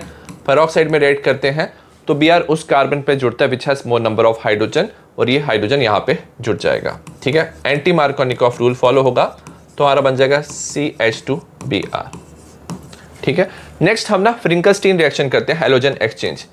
NaI और एसीटोन के साथ रिएक्ट करते हैं। जब आप NaI एसीटोन के साथ रिएक्ट करते हो तो Br की जगह I आ जाता है, हमारा बन जाता है CH3 CH2 CH2I। तो ये हमारा प्रोडक्ट बन जाता है। थर्ड रिएक्शन है, 2-ब्रोमोब्यूटेन से ब्यूट 2-इन बनाना है। तो एक स्टेप में कर सकते हैं। तो हम क्या लेंगे, एल्कोहलिक KOH। एल्कोहलिक KOH के साथ हम क्या करेंगे, हीट करेंगे। तो इसमें डीहाइड्रो हैलोजिनेशन रिएक्शन होता है जो एलिमिनेशन रिएक्शन है। और अभी मैंने बताया था अकॉर्डिंग टू द सेट्जेफ रूल वो एल्कीन बनता है जो ज़्यादा स्टेबल होता है, जिसमें ज़्यादा सब्स्टिट्यूशन होता है, ठीक है। तो हमारा बन जाएगा CH3 CH double bond CH CH3। तो हमारा जो ब्यूट 2-इन बनेगा ये ज़्यादा स्टेबल प्रोडक्ट है according to Saytzeff rule. Alcohol phenol ether का पहला क्वेश्चन है और उसका A पार्ट है, what happen when phenol is treated with the following. Phenol को सबसे पहले हम ब्रोमीन वाटर के साथ रिएक्ट करेंगे। याद रखना जो फिनोल है काफी ज्यादा एक्टिवेटिंग होता है, तो इसमें ट्राई सब्स्टिट्यूशन होता है। जो Br है वो 3 पोजीशन पे जुड़ता है, ऑर्थो पैरा। ऑर्थो पोजीशन पे जो Br है वो जुड़ जाता है, ट्राई सब्स्टिट्यूशन होता है, हमारा बनता है 2,4,6 ट्राई ब्रोमोफिनोल। और ये जो कंपाउंड बनता है इसके वाइट प्रेसिपिटेट होते हैं। तो इस कंपाउंड के वाइट प्रेसिपिटेट होते हैं। सिमिलरली अगर आप कंसंट्रेटेड नाइट्रिक एसिड के साथ रिएक्ट करते हो तो इसमें भी ट्राई सब्स्टिट्यूशन होता है। तो जो NO2 है तीनों पोजीशन पे जुड़ जाता है, ortho, para and ortho position पे। हमारा यहाँ पे कंपाउंड बनता है 2,4,6 ट्राई नाइट्रोफिनॉल, और ये जो कंपाउंड बनता है इसे हम पिक्रिक एसिड भी कहते हैं। तो ये हमारा जो कंपाउंड बना ये है पिक्रिक एसिड। बी पार्ट है write the mechanism of alcohol reacting as nucleophile in reaction with CH3+। तो CH3+ में कार्बन पे पॉजिटिव चार्ज है तो एल्कोहल न्यूक्लियोफाइल की तरह काम करेगा। ऑक्सीजन पे लोन पेयर ऑफ इलेक्ट्रॉन्स है तो ये कार्बन पे अटैक करेगा क्योंकि कार्बन पे पॉजिटिव चार्ज है। ऑक्सीजन कार्बन का बॉन्ड बनेगा और पॉजिटिव चार्ज ऑक्सीजन को मिल जाएगा। तो हमारा यहाँ पे कंपाउंड बनेगा ROH, यहाँ पे पॉजिटिव चार्ज आ गया, CH। अगर आप यहाँ पे देखोगे इस ऑक्सीजन पे पॉजिटिव चार्ज है। अब ये क्या करेगा, इलेक्ट्रोनेगेटिव होता है एज कंपेयर टू हाइड्रोजन, तो ये इलेक्ट्रॉन्स जो है इस ऑक्सीजन पे शिफ्ट हो जाएंगे। यहाँ पे ऑक्सीजन और हाइड्रोजन का बॉन्ड ब्रेक हो जाएगा तो H+ हमारा रिमूव हो जाएगा, तो हमें मिलेगा ROCH+H+, तो ये हमें कंपाउंड मिलेगा। और वाला पार्ट है why do phenol not undergo reaction involving cleavage of COH bond. तो कार्बन और ऑक्सीजन का बॉन्ड जो है वो नॉर्मली ब्रेक नहीं होता फिनॉल में। ऐसा इसलिए होता है क्योंकि ऑक्सीजन पे लोन पेयर ऑफ इलेक्ट्रॉन्स है, ये रेजोनेंस करता है बेंजीन रिंग के साथ, तो कार्बन ऑक्सीजन पे डबल बॉन्ड आता है और ये बॉन्ड ब्रेक करना डिफिकल्ट होता है। तो phenol generally do not give the reaction involving cleavage of COH bond, since जो कार्बन ऑक्सीजन का बॉन्ड है उसमें पार्शियल डबल बॉन्ड आता है ड्यू टू द रेजोनेंस, तो बॉन्ड ब्रेक करना डिफिकल्ट होता है। सो दैट्स व्हाई ये COH की रिएक्शन शो नहीं करता। सी पार्ट है how can you distinguish between butane 1 primary alcohol 2-methyl propane 2 tertiary alcohol by using HCl in presence of anhydrous ZnCl2। अगर हम बात करें जो HCl ZnCl2 है ये लूकास रिएजेंट होता है। नॉर्मली जो HCl है अल्कोहल में सॉल्युबल होता है, बट जब ये रिएक्ट करता है तो हमारा RCl बनता है, ये व्हाइट प्रेसिपिटेट बनाता है जिसको हम टर्बिडिटी कहते हैं। जो प्राइमरी अल्कोहल है रूम टेम्परेचर में लूकास रिएजेंट के साथ रिएक्ट नहीं करता, तो जो टर्बिडिटी है that will not be produced at room temperature. Whereas 2-methyl propane 2 जो है वो रूम टेम्परेचर पे लूकास रिएजेंट के साथ रिएक्ट करता है, हमें टर्शियरी ब्यूटाइल क्लोराइड मिलेगा। तो इसमें क्या होता है, जो टर्बिडिटी है वो प्रोड्यूस होता है इमीडिएटली। तो ऐसे हम डिस्टिंग्विश कर सकते हैं प्राइमरी एंड टर्शियरी अल्कोहल को। क्वेश्चन नंबर 2 का ए पार्ट है what happen when phenol react with bromine in presence of CH2। जो ब्रोमीन है CH2 की प्रेजेंस में जब फिनॉल के साथ रिएक्ट करता है तो मोनो सब्स्टिट्यूशन होता है। तो जो Br है वो ऑर्थो पोजीशन में जुड़ सकता है या पैरा पोजीशन पे जुड़ सकता है। तो हमारा जो कंपाउंड बनेगा, यहाँ पे हमारा जो कंपाउंड बनता है इसे हम बोलते हैं 2-ब्रोमोफिनॉल, और यहाँ पे जो हमारा कंपाउंड बनता है इसे बोलते हैं 4-ब्रोमोफिनॉल। और याद रखना जो पैरा है वो मेजर क्वांटिटी में बनता है। नेक्स्ट है आपने फिनॉल को कंसंट्रेटेड HNO3 के साथ रिएक्ट किया तो इसमें ट्राई सब्स्टिट्यूशन होता है। तो NO2 ग्रुप जो है वो तीनों पोजीशन पे जुड़ जाता है, हमारा बनता है 2,4,6 ट्राई नाइट्रोफिनॉल। तो ये जो कंपाउंड हमारा बना है इसे हम पिक्रिक एसिड भी कहते हैं। तो ये जो हमारा कंपाउंड बना इसे पिक्रिक एसिड भी कहते हैं। बी पार्ट है why phenol does not undergo protonation easily. जो फिनॉल है वो इजिली H+ एक्सेप्ट क्यों नहीं करता, क्योंकि जो फिनॉल का ऑक्सीजन है उस पर जो लोन पेयर ऑफ इलेक्ट्रॉन्स है वो रेजोनेंस में पार्टिसिपेट करते हैं, वो डीलोकलाइज हो जाते हैं। एज ए रिजल्ट ऑक्सीजन पे जो इलेक्ट्रॉन की डेंसिटी है कम होती है और वो इजिली H+ एक्सेप्ट नहीं करता।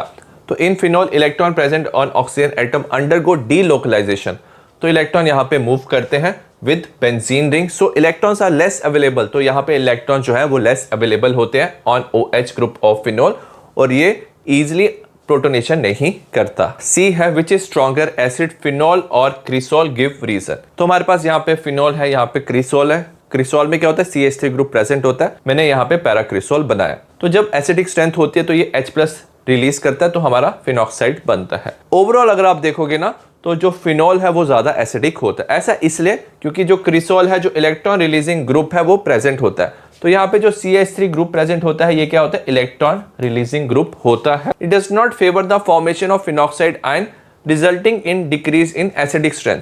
अब यहाँ पे दो फिनॉक्साइड है, यहाँ पे CH3 है। अब ये जो CH3 है ना यहाँ पे इलेक्ट्रॉन देगा toward the oxygen, negative charge है और ये CH3 और नेगेटिव चार्ज को इंक्रीज कर रहा है फिनॉक्साइड का। एज ए रिजल्ट इसकी जो स्टेबिलिटी है कम होती है और जो ये वाला फिनॉक्साइड है उसकी स्टेबिलिटी ज्यादा होती है। तो ये कम स्टेबल होता है तो कम फॉरवर्ड डायरेक्शन में होगा और यहाँ पे जो एसिडिक स्ट्रेंथ है वो कम होती है। सो दैट्स वाई फिनोल ज्यादा एसिडिक होता है as compare to cresol. Question number 3 का ए पार्ट है, कैन सोडियम इथॉक्साइड लिया, साथ में टर्शियम ब्यूटाइल क्लोराइड लिया, can be use for the preparation of tertiary butyl ethyl ether. अब याद रखना ये जो टर्शियम एल्काइल हैलाइड होता है ना, इसमें स्टेरिक हिंड्रेंस होता है, तो ये जो ऑक्सीजन है इस कार्बन पे अटैक नहीं कर पाएगा क्योंकि ये घिरा हुआ है CH3 ग्रुप से जो इलेक्ट्रॉन रिच होता है। क्लोरीन में भी इलेक्ट्रॉन्स होते हैं तो उसकी वजह से जो ऑक्सीजन है इस कार्बन पे अटैक नहीं करता, बट ये एज ए बेस काम करता है। तो जो ऑक्सीजन है CH3 से H+ ले लेता है, इलेक्ट्रॉन्स यहाँ पे भेज देता है और ये जो इलेक्ट्रॉन्स है यहाँ पे शिफ्ट होते हैं, Cl नेगेटिव जो है रिमूव हो जाता है। तो अगर आप टर्शियम एल्काइल हैलाइड के साथ रिएक्शन करते हो तो स्टेरिक हिंड्रेंस की वजह से यहाँ पे एलिमिनेशन रिएक्शन होता है, आपको एल्कीन मिलेगा, साथ में आपको CH3 CH2OH NaCl मिलेगा। Justify your answer by suggesting appropriate starting material required for preparation of tertiary butyl ethyl ether. तो अगर आपको टर्शियम ब्यूटाइल इथाइल ईथर बनाना है ना, तो आप जो एल्काइल हैलाइड लोगे वो प्राइमरी होना चाहिए। तो आप हमेशा यहाँ पे प्राइमरी एल्काइल हैलाइड लोगे। यहाँ पे हमने इथाइल क्लोराइड लिया, साथ में हमने सोडियम टर्शियम ब्यूटॉक्साइड लिया। तो यहाँ पे टर्शियम ब्यूटॉक्साइड आप ले सकते हो, जो ऑक्सीजन है वो इजीली इस कार्बन पे अटैक कर सकता है, NaCl रिमूव हो जाएगा, हमारा ये कंपाउंड बन जाएगा। अगर हम इसके IUPAC नेम की बात करें तो नंबरिंग करेंगे, लॉन्गेस्ट चेन लेंगे, हम लेंगे 1 2 3। साइड चेन पे यहाँ पे CH3 ग्रुप है, यहाँ पे O CH2 CH3, इसे इथॉक्साइड कहते हैं, इसे मिथाइल कहते हैं। अल्फाबेटिकल ऑर्डर में लिखेंगे तो ये हो जाएगा 2 इथॉक्सी 2 मिथाइल, 3 कार्बन है प्रोपेन, तो ये हमारा आंसर होगा। एल्डिहाइड कीटोन कार्बोक्सिलिक एसिड के पहले क्वेश्चन की बात करेंगे, ये 2 मार्क्स का क्वेश्चन है। Would you expect benzaldehyde to be more reactive और less reactive in nucleophilic addition reaction than propanal? Justify your answer. तो हमें बेंजल्डिहाइड दिया, प्रोपेनल दिया, दोनों में जो कार्बोनाइल कार्बन है इस पे डेल्टा पॉजिटिव चार्ज होता है, न्यूक्लियोफाइल का अटैक होता है। तो हमें पूछा जो बेंजल्डिहाइड है वो ज्यादा रिएक्टिव है या लेस रिएक्टिव है देन प्रोपेनल। तो हमारा आंसर है जो बेंजल्डिहाइड है ये लेस रिएक्टिव होता है than propanal, because the resonance effect in benzene ring of benzaldehyde reduce the electrophilicity of carbonyl carbon. अब यहाँ पे डेल्टा पॉजिटिव चार्ज है, यहाँ पे भी डेल्टा पॉजिटिव चार्ज है, बट यहाँ पे रेजोनेंस होता है। ये जो इलेक्ट्रॉन्स है ना कार्बन की तरफ मूव करते हैं और ये जो इलेक्ट्रॉन्स है ऑक्सीजन की तरफ जाते हैं।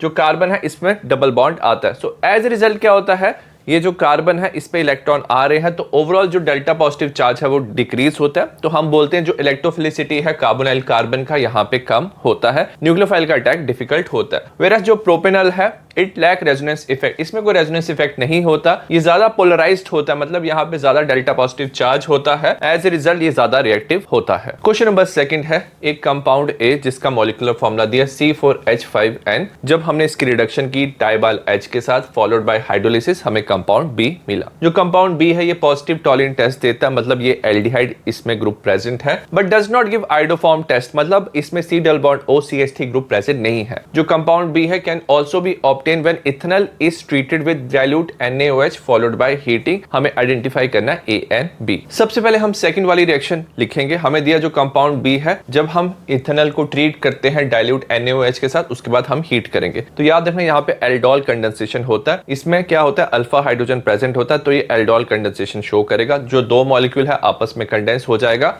हमारा 3 हाइड्रोक्सी ब्यूटेनॉल बनाएगा। और जब आप इसे हीट करोगे तो आपको यहाँ पे डबल बॉन्ड मिल जाएगा, CHO ग्रुप प्रेजेंट होगा, तो आपका ब्यूटूइनअल बन जाएगा और ये कंपाउंड बी है। जो बी कंपाउंड है ये पॉजिटिव टॉलिन टेस्ट शो करता है क्योंकि इसमें एल्डिहाइड है, बट आइडोफॉर्म टेस्ट शो नहीं करता क्योंकि C double bond OCH3 group present नहीं है। अब हमें जो बी कंपाउंड है ए कंपाउंड से हमें बनाना है। अब यहाँ पे क्या दिया, जो ए कंपाउंड है ना, जब उसे हम डाइबाल H के साथ रिएक्ट करते हैं, हाइड्रोलिसिस करते हैं, तो हमें कंपाउंड बी मिला। तो यहाँ पे ना एल्डिहाइड ग्रुप प्रेजेंट है, तो डाइबाल H के साथ जब नाइट्राइल ग्रुप प्रेजेंट होता है ना, तब हम रिएक्ट करते हैं हाइड्रोलिसिस से, हमें एल्डिहाइड मिलता है। और याद रखना जो डाइबाल H है डबल बॉन्ड के साथ वो इंटरफेयर नहीं करता है, तो यहाँ पे भी डबल बॉन्ड प्रेजेंट है, CN ग्रुप प्रेजेंट है, तो ये कंपाउंड A होगा। क्वेश्चन नंबर 3 है, हमें एक ऑर्गेनिक कंपाउंड A दिया जिसका मॉलिक्यूलर फॉर्मूला है C8H8O। नॉर्मली 6 से ज्यादा कार्बन होते हैं ना, तो उसमें बेंजीन रिंग प्रेजेंट होता है। अब ये जो कंपाउंड है पॉजिटिव 2,4-DNP टेस्ट देता है। जिन कंपाउंड में कार्बोनाइल ग्रुप प्रेजेंट होता है तो वो पॉजिटिव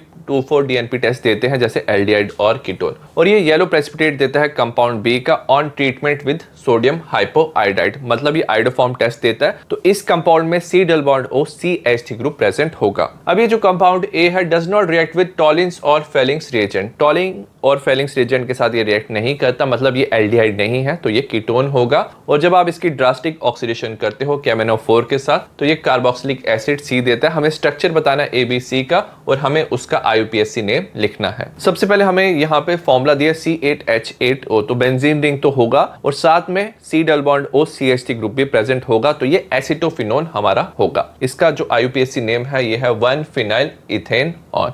इसे हमें 2,4-TNP के साथ रिएक्ट किया 2,4-डाइनाइट्रोफिनाइल हाइड्रोजन के साथ, तो यहाँ से ऑक्सीजन, यहाँ से 2 हाइड्रोजन रिमूव हो जाता है, डबल बॉन्ड बनता है, हमारा 2,4-डाइनाइट्रोफिनाइल हाइड्रोजन बनता है, तो ये कंपाउंड बनेगा। नेक्स्ट हम इस कंपाउंड को ना रिएक्ट करेंगे NaOI के साथ, तो ये बन जाता है सोडियम बेंजोएट बनता है, साथ में आयोडोफॉर्म मिलता है CHI3, इसके येलो प्रेसिपिटेट मिलते हैं और इसका IUPAC नेम है ट्राइआयोडोमीथेन। नेक्स्ट आपने ये जो कंपाउंड था एसिटोफिनोन था, आपने इसकी ऑक्सीडेशन की KMnO4 के साथ, तो याद रखना ये कन्वर्ट हो जाता है बेंजोइक एसिड में, तो ये कंपाउंड C है। क्वेश्चन नंबर 4 5 मार्क्स का, इसका A पार्ट है, हमें ईच सिंथेसिस को कंप्लीट करना है by giving missing starting reagent और प्रोडक्ट। तो स्टार्टिंग रिएजेंट या हमें प्रोडक्ट बता रहे हैं। सबसे पहले इथाइल बेंजीन दिया है हमें, यहाँ पे हमने H+ की प्रेजेंस में एसिडिक मीडियम में हमने KMnO4 के साथ रिएक्ट किया, ऑक्सीडेशन होगा, साथ में हाइड्रोलिसिस किया, तो ये जो कंपाउंड है ये कन्वर्ट हो जाएगा बेंजोइक एसिड में, तो आपको यहाँ पे बेंजोइक एसिड मिल जाएगा।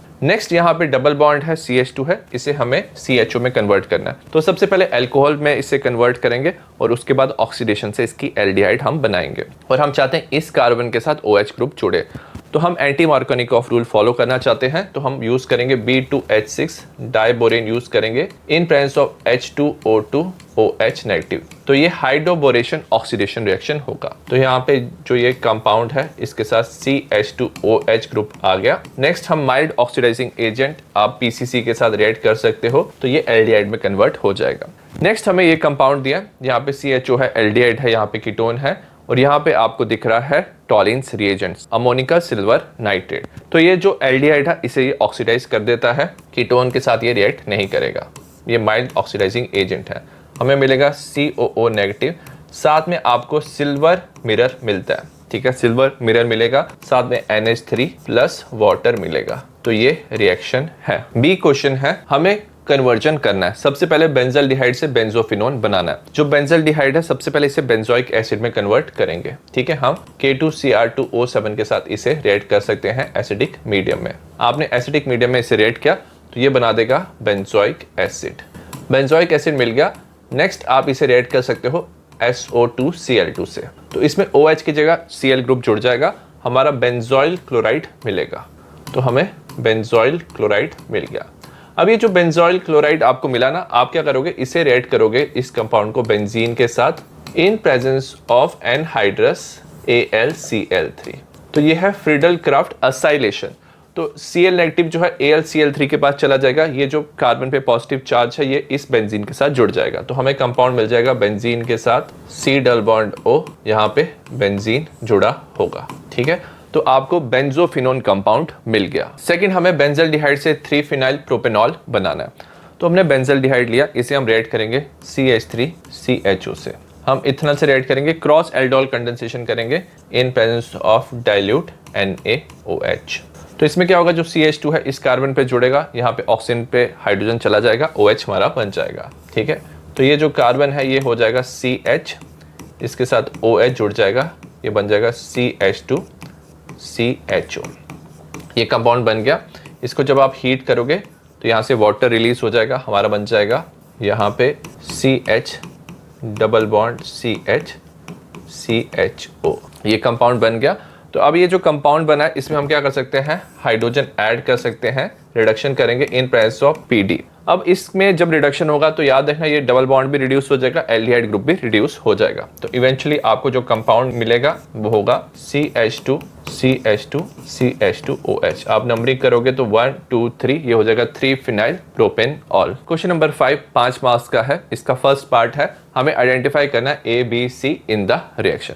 टॉलिन को हमने CrO3 के साथ रिएक्ट किया, माइल्ड ऑक्सीडाइजिंग एजेंट है in presence of acetic anhydride, तो ये ना इटार्ड रिएक्शन है। तो हमारा इंटरमीडिएट बनेगा सबसे पहले, तो इसमें क्या होता है, बेंजीन के साथ CH bracket OCO CH3 twice, तो ये इंटरमीडिएट हमारा बनता है। और जब आप इसकी हाइड्रोलिसिस करते हो तो ये बेंजल्डिहाइड में कन्वर्ट हो जाता है, तो आपको बेंजल्डिहाइड मिल जाएगा। बेंजल्डिहाइड को कंसंट्रेटेड NaOH के साथ रिएक्ट करोगे, इसमें अल्फा हाइड्रोजन प्रेजेंट नहीं होता, तो ये कैनिज़ारो रिएक्शन शो करेगा। एक तरफ ये सॉल्ट ऑफ एसिड बनाएगा और दूसरी तरफ ये अल्कोहल बनाएगा। जो अल्कोहल हमारा बनेगा, ये बनेगा बेंजीन के साथ CH2OH, तो ये हमारा कंपाउंड बन गया। सेकंड है give reason for the following. इसमें फर्स्ट है carboxylic acid do not give the characteristic reaction of carbonyl group.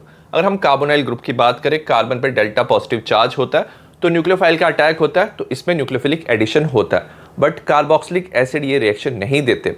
ऐसा इसलिए होता है due to lone pair on oxygen atom attached to the hydrogen in the COOH group. तो यहाँ पे oxygen पे लोन पेयर ऑफ इलेक्ट्रॉन्स होते हैं और ये रेजोनेंस में इन्वॉल्व होता है। तो ये जो इलेक्ट्रॉन्स है कार्बन की तरफ मूव करते हैं, कार्बन ऑक्सीजन का डबल बॉन्ड बनता है और ये इलेक्ट्रॉन ऑक्सीजन पे जाते हैं।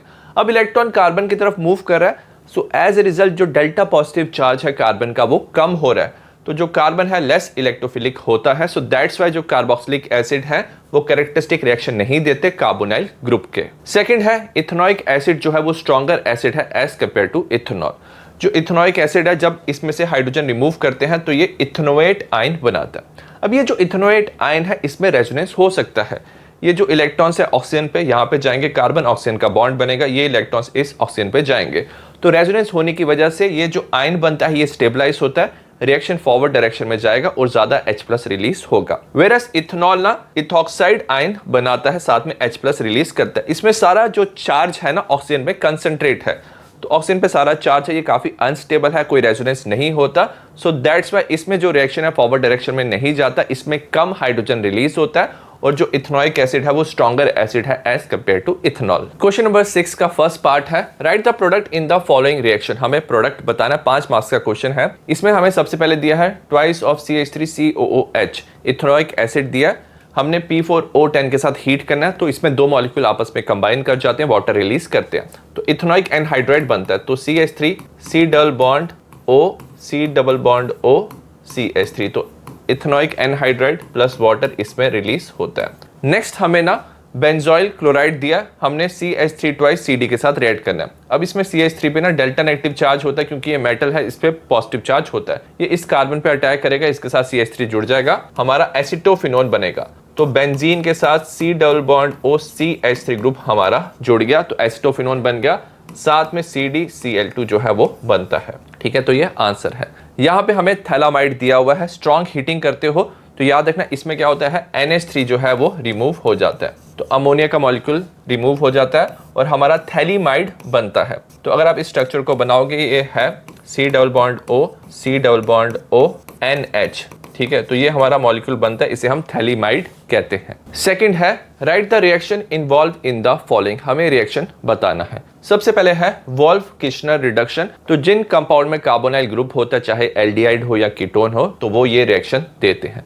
यहाँ पे मैंने एसीटोन लिया है जो कीटोन है, इसे सबसे पहले हम हाइड्रोजन के साथ रिएक्ट करते हैं NH2NH2, तो क्या होता है ऑक्सीजन और जो दो हाइड्रोजन है रिमूव हो जाता है, वाटर रिमूव होता है, कार्बन और नाइट्रोजन के बीच में डबल बॉन्ड बनता है, तो हमारा हाइड्राजोन बनता है। उसके बाद KOH के साथ रिएक्ट करते हैं, इथाइलिन ग्लाइकोल के साथ हम हीट करते हैं, तो इसमें जो नाइट्रोजन गैस है रिलीज हो जाता है और इस कार्बन पे हाइड्रोजन जुड़ जाता है, हमें एल्केन मिलेगा और इस केस में हमें प्रोपेन मिलेगा। नेक्स्ट है डीकार्बोक्सिलेशन रिएक्शन, इसमें हम सोडियम सॉल्ट ऑफ एसिड या पोटेशियम सॉल्ट ऑफ एसिड लेते हैं, NaOH CaO के साथ हीट करते हैं, इसे हम सोडा लाइम कहते हैं। जैसे आप हीट करते हो तो इसमें CO2 ग्रुप रिमूव हो जाता है, इसे डीकार्बोक्सिलेशन कहते हैं। R के साथ हाइड्रोजन जुड़ जाता है तो हमारा हाइड्रोकार्बन बनता है, साथ में Na2CO3 जो है वो रिमूव होता है, इसे हम डीकार्बोक्सिलेशन रिएक्शन कहते हैं। क्वेश्चन नंबर 7 का फर्स्ट पार्ट है complete the following reaction by writing the structure of main product, ये 5 मार्क्स का क्वेश्चन है। हमें एक साइक्लिक स्ट्रक्चर दिया, डबल बॉन्ड O, मतलब ये एक कीटोन है, साथ में सेमी कार्बाजाइड दिया। अब याद रखना ये जो हाइड्रोजन है और ये ऑक्सीजन रिमूव होगा, ये वाली नाइट्रोजन वाली तरफ से अटैक होगा, इस वाली नाइट्रोजन वाली तरफ से अटैक नहीं होगा, क्योंकि यहाँ पे C डबल बॉन्ड O है तो ये रेजोनेंस करता है C डबल बॉन्ड O से। सो दैट्स व्हाई ये वाले जो नाइट्रोजन के इलेक्ट्रॉन से अवेलेबल होते हैं तो अटैक होता है, हाइड्रोजन और ऑक्सीजन रिमूव होता है, तो यहाँ पे वाटर रिमूव हो जाएगा। तो हमारा स्ट्रक्चर बनेगा, आप ये साइक्लिक स्ट्रक्चर बनाओगे, साथ में लिखोगे double bond N NHCO NH2, तो आपको सेमी कार्बाजोन मिलेगा। नेक्स्ट अगर आप रिएक्शन देखोगे, यहाँ पे CH3COCl है, CH3 twice CD, तो हमें पता है यहाँ पे डेल्टा नेगेटिव चार्ज होगा क्योंकि मेटल के साथ अटैच है, और इस कार्बन पे क्या होता है, डेल्टा पॉजिटिव चार्ज होता है, इस पे अटैक करेगा, हमारा बनेगा CH3 C double bond O CH3, इसके दो मॉलिक्यूल बनेंगे, साथ में CdCl2 जो है वो बनता है, तो आपको एसीटोन मिल गया। नेक्स्ट हमने यहाँ पे क्या लिया है, बेंजोइल क्लोराइड लिया, H2PdBSO4 के साथ रिएक्ट किया, ये रोजनमंड रिडक्शन है, इसमें हमारा बेंजल्डिहाइड बन जाएगा। तो यहाँ पे बेंजीन के साथ CHO ग्रुप अटैच होता है, इसे हम बेंजल्डिहाइड कहते हैं। सेकंड पार्ट है give simple test to distinguish between the following pair of compound, तो हमें डिस्टिंग्विश टेस्ट देना है। सबसे पहले इथाइल बेंजोएट हमें दिया है जो क्या है, एस्टर है, और बेंजोइक एसिड दिया जो एसिड है। तो याद देखना जो एसिड है वो बाइकार्बोनेट टेस्ट शो करते हैं, तो हम सोडियम बाइकार्बोनेट लेंगे, जो एसिड है बेंजोइक एसिड है, सोडियम बेंजोएट में कन्वर्ट हो जाएगा, तो C6H5COONA हमें सोडियम बेंजोएट मिल गया, साथ में CO2 गैस बनता है, H2O बनता है। अब ये जो CO2 बनता है इसकी ना बबल्स जो है फॉर्म होते हैं, उसे हम बोलते हैं ब्रिस्क एफरवेसेंस ऑफ CO2, तो इससे हमें पता चलेगा यहाँ पे एसिड प्रेजेंट है, तो बेंजोइक एसिड ये टेस्ट देगा, वेयरएज जो इथाइल बेंजोएट है will not show this reaction, तो वहां पे नो रिएक्शन होगा। सेकंड है हमें प्रोपेनॉल एंड प्रोपेनॉन में डिफरेंशिएट करना है, तो ये एल्डिहाइड है, ये कीटोन है, और हमें पता है जो एल्डिहाइड है वो टॉलिन्स रिएजेंट का टेस्ट शो करता है। हम अमोनिकल सिल्वर नाइट्रेट लेंगे, AgNH3 twice plus OH negative, तो ये ऑक्सीडाइज हो जाएगा, हमें मिलेगा CH3CH2COO नेगेटिव, ये ऑक्सीडाइज हो जाएगा, हमें सिल्वर मिरर मिलेगा, साथ में NH3 प्लस वाटर मिलता है। तो ये जो सिल्वर मिरर बना ये शो करता है presence of aldehyde propanol, whereas जो कीटोन है वो माइल्ड ऑक्सीडाइजिंग एजेंट के साथ रिएक्ट नहीं करेगा, तो यहाँ पे आपको नो रिएक्शन दिखाई देगा, तो इसका आंसर होगा यहाँ पे नो रिएक्शन। अमाइंस का फर्स्ट क्वेश्चन है, ये 3 मार्क्स का है। ए पार्ट है arrange the following compound in increasing order of their boiling point, तो हमें इन कंपाउंड को increasing order of boiling point में अरेंज करना है। यहाँ पे सेकेंडरी अमाइन है, यहाँ पे प्राइमरी अमाइन है, और यहाँ पे क्या है, इथेनॉल अल्कोहल है। सबसे पहले अगर हम प्राइमरी और सेकेंडरी अमाइन का कंपैरिजन करें, जो एक्सटेंट ऑफ हाइड्रोजन बॉन्डिंग है वो ज्यादा होता है प्राइमरी अमाइन में as compare to secondary amine, क्योंकि प्राइमरी अमाइन में नाइट्रोजन के साथ 2 हाइड्रोजन है, यहाँ पे 1 हाइड्रोजन है, तो ये ज्यादा हाइड्रोजन बॉन्ड बना सकता है। As a result primary amine का बॉइलिंग पॉइंट सेकेंडरी अमाइन से ज्यादा होता है। अगर हम कंपेयर करें प्राइमरी अमाइन और अल्कोहल, तो जो अल्कोहल है उसमें जो हाइड्रोजन बॉन्डिंग है वो स्ट्रॉन्गर होता है as compare to the primary amine, क्योंकि इसमें जो ऑक्सीजन है ज्यादा इलेक्ट्रोनेगेटिव होता है, तो ऑक्सीजन जो है नाइट्रोजन से ज्यादा इलेक्ट्रोनेगेटिव होता है। एज ए रिजल्ट अल्कोहल में स्ट्रॉन्गर हाइड्रोजन बॉन्ड बनता है और इसका बॉइलिंग पॉइंट सबसे ज्यादा होता है। बी पार्ट है give plausible explanation, aromatic primary amine cannot be prepared by Gabriel phthalimide synthesis. अब गैब्रियल थैलेमाइड सिंथेसिस से प्राइमरी एलिफेटिक अमाइन बनता है, एरोमेटिक अमाइन नहीं बनता। ऐसा इसलिए होता है क्योंकि अगर आप एराइल हैलाइड लेते हो, दे do not undergo nucleophilic substitution reaction with potassium phthalimide under mild condition. जो एराइल हैलाइड होता है ना उसमें रेजोनेंस होता है और उसमें हैलोजन और कार्बन के बीच में पार्शियल डबल बॉन्ड आ जाता है। एज ए रिजल्ट उसमें न्यूक्लियोफिलिक सब्स्टिट्यूशन रिएक्शन नहीं होता विद पोटेशियम थैलेमाइड और हमारा एरोमेटिक प्राइमरी अमाइन नहीं बनता है। सेकंड है amides are less basic than amines. Basic character का मतलब है कौन कितना इजीली लोन पेयर डोनेट कर सकता है। अब जो अमाइंस है इसमें जो लोन पेयर ऑफ इलेक्ट्रॉन्स है लोकलाइज्ड है, एक ही जगह पे प्रेजेंट है, बट अमाइड पे जो लोन पेयर ऑफ इलेक्ट्रॉन्स है वो डीलोकलाइज होते हैं, रेजोनेंस करते हैं, इलेक्ट्रॉन यहाँ पे मूव करते हैं, कार्बन नाइट्रोजन का बॉन्ड बनता है और ये इलेक्ट्रॉन ऑक्सीजन पे शिफ्ट हो जाते हैं, तो यहाँ पे इलेक्ट्रॉन लेस अवेलेबल होते हैं। As a result amides are less basic. तो amides are less basic than amides because the lone pair of electron present on nitrogen in amide is less available for donation as they are involved in resonance. तो उसकी वजह से जो amides हैं वो less basic होते हैं as compared to amines. Second question है how will you obtain the following from aniline? Give chemical equation only. ये 3 मार्क्स का क्वेश्चन है। हमें सबसे पहले ना सल्फानिलिक एसिड ना एनिलीन से बनाना है। इसे हम ना H2SO4 के साथ रिएक्ट करेंगे। ये बेस है, ये एसिड है, दोनों कंबाइन करके सॉल्ट बनाते हैं। तो बेंजीन के साथ बन जाएगा हमारा NH3 प्लस HSO4 नेगेटिव, हमारा एनिलीनियम हाइड्रोजन सल्फेट बनेगा। उसके बाद हम इसे हीट करेंगे 453 टू 473 केल्विन। तो बेंजीन में क्या हो जाएगा, NH2 यहाँ पे आ जाएगा और पैरा पोजीशन पे SO3H ग्रुप आ जाएगा। तो हमारा सल्फानिलिक एसिड बन गया। सेकंड, हमें फिनाइल आइसोसाइनाइड बनाना है एनिलीन से। तो इसे हम रिएक्ट करेंगे क्लोरोफॉर्म के साथ CaCl3 in presence of KOH। इसे हम हीट करेंगे तो हमारा फाउल स्मेलिंग कंपाउंड बनता है जिसे हम फिनाइल आइसोसाइनाइड कहते हैं। साथ में 3KCl प्लस H2O बनता है। तो ये रिएक्शन है। C है, हमें एनिलीन से एसिड एनालिड बनाना है तो हम एसिटाइलेशन करते हैं। हम एसिटिक एनहाइड्राइड लेंगे CH3CO2O और हम पायरिडीन बेस लेते हैं। सो इन प्रेजेंस ऑफ पायरिडीन ये रिएक्शन होता है तो इसका एसिटाइलेशन हो जाता है। हमारा कंपाउंड बनता है बेंजीन के साथ NH C double bond O CH3। तो हमारा एसिड एनालिड बन गया। थर्ड क्वेश्चन है, हमें आइडेंटिफाई करना A and B from the following reaction sequence. 2 marks का क्वेश्चन है। सबसे पहले हमारे पास क्या है, क्लोरोइथेन है, NaCN के साथ रिएक्ट किया, न्यूक्लियोफिलिक सब्स्टिट्यूशन होगा, हमारा बन जाएगा CH3CH2CN। इसके बाद हम रिडक्शन करते हैं हाइड्रोजन इन प्रेजेंस ऑफ निकल, तो इसके रिडक्शन हो जाएगा, हमारा बन जाएगा CH3CH2CH2NH2, हमारा प्रोपेन अमाइन बन जाएगा। बी है, हमने एनिलीन लिया, NaNO2HCl के साथ रिएक्ट किया 0 to 5 डिग्री सेल्सियस, तो हमारा बेंजीन डाइजोनियम सॉल्ट जो है वो बनता है। तो हम ऐसे लिख सकते हैं, बेंजीन के साथ यहाँ पे क्या है, नाइट्रोजन पे पॉजिटिव चार्ज है, यहाँ पे ट्रिपल बॉन्ड है CCl जो है ये हमारा बनता है। इसे हमें एनिलीन के साथ रिएक्ट किया, एनिलीन को ऐसे लिख लेंगे हाइड्रोजन, यहाँ पे बेंजीन रिंग है और यहाँ पे NH2 ग्रुप है। तो याद रखना इसमें क्या होता है, इलेक्ट्रोफिलिक अटैक होता है, HCl रिमूव हो जाता है, नाइट्रोजन और यहाँ पे बॉन्ड बन जाएगा।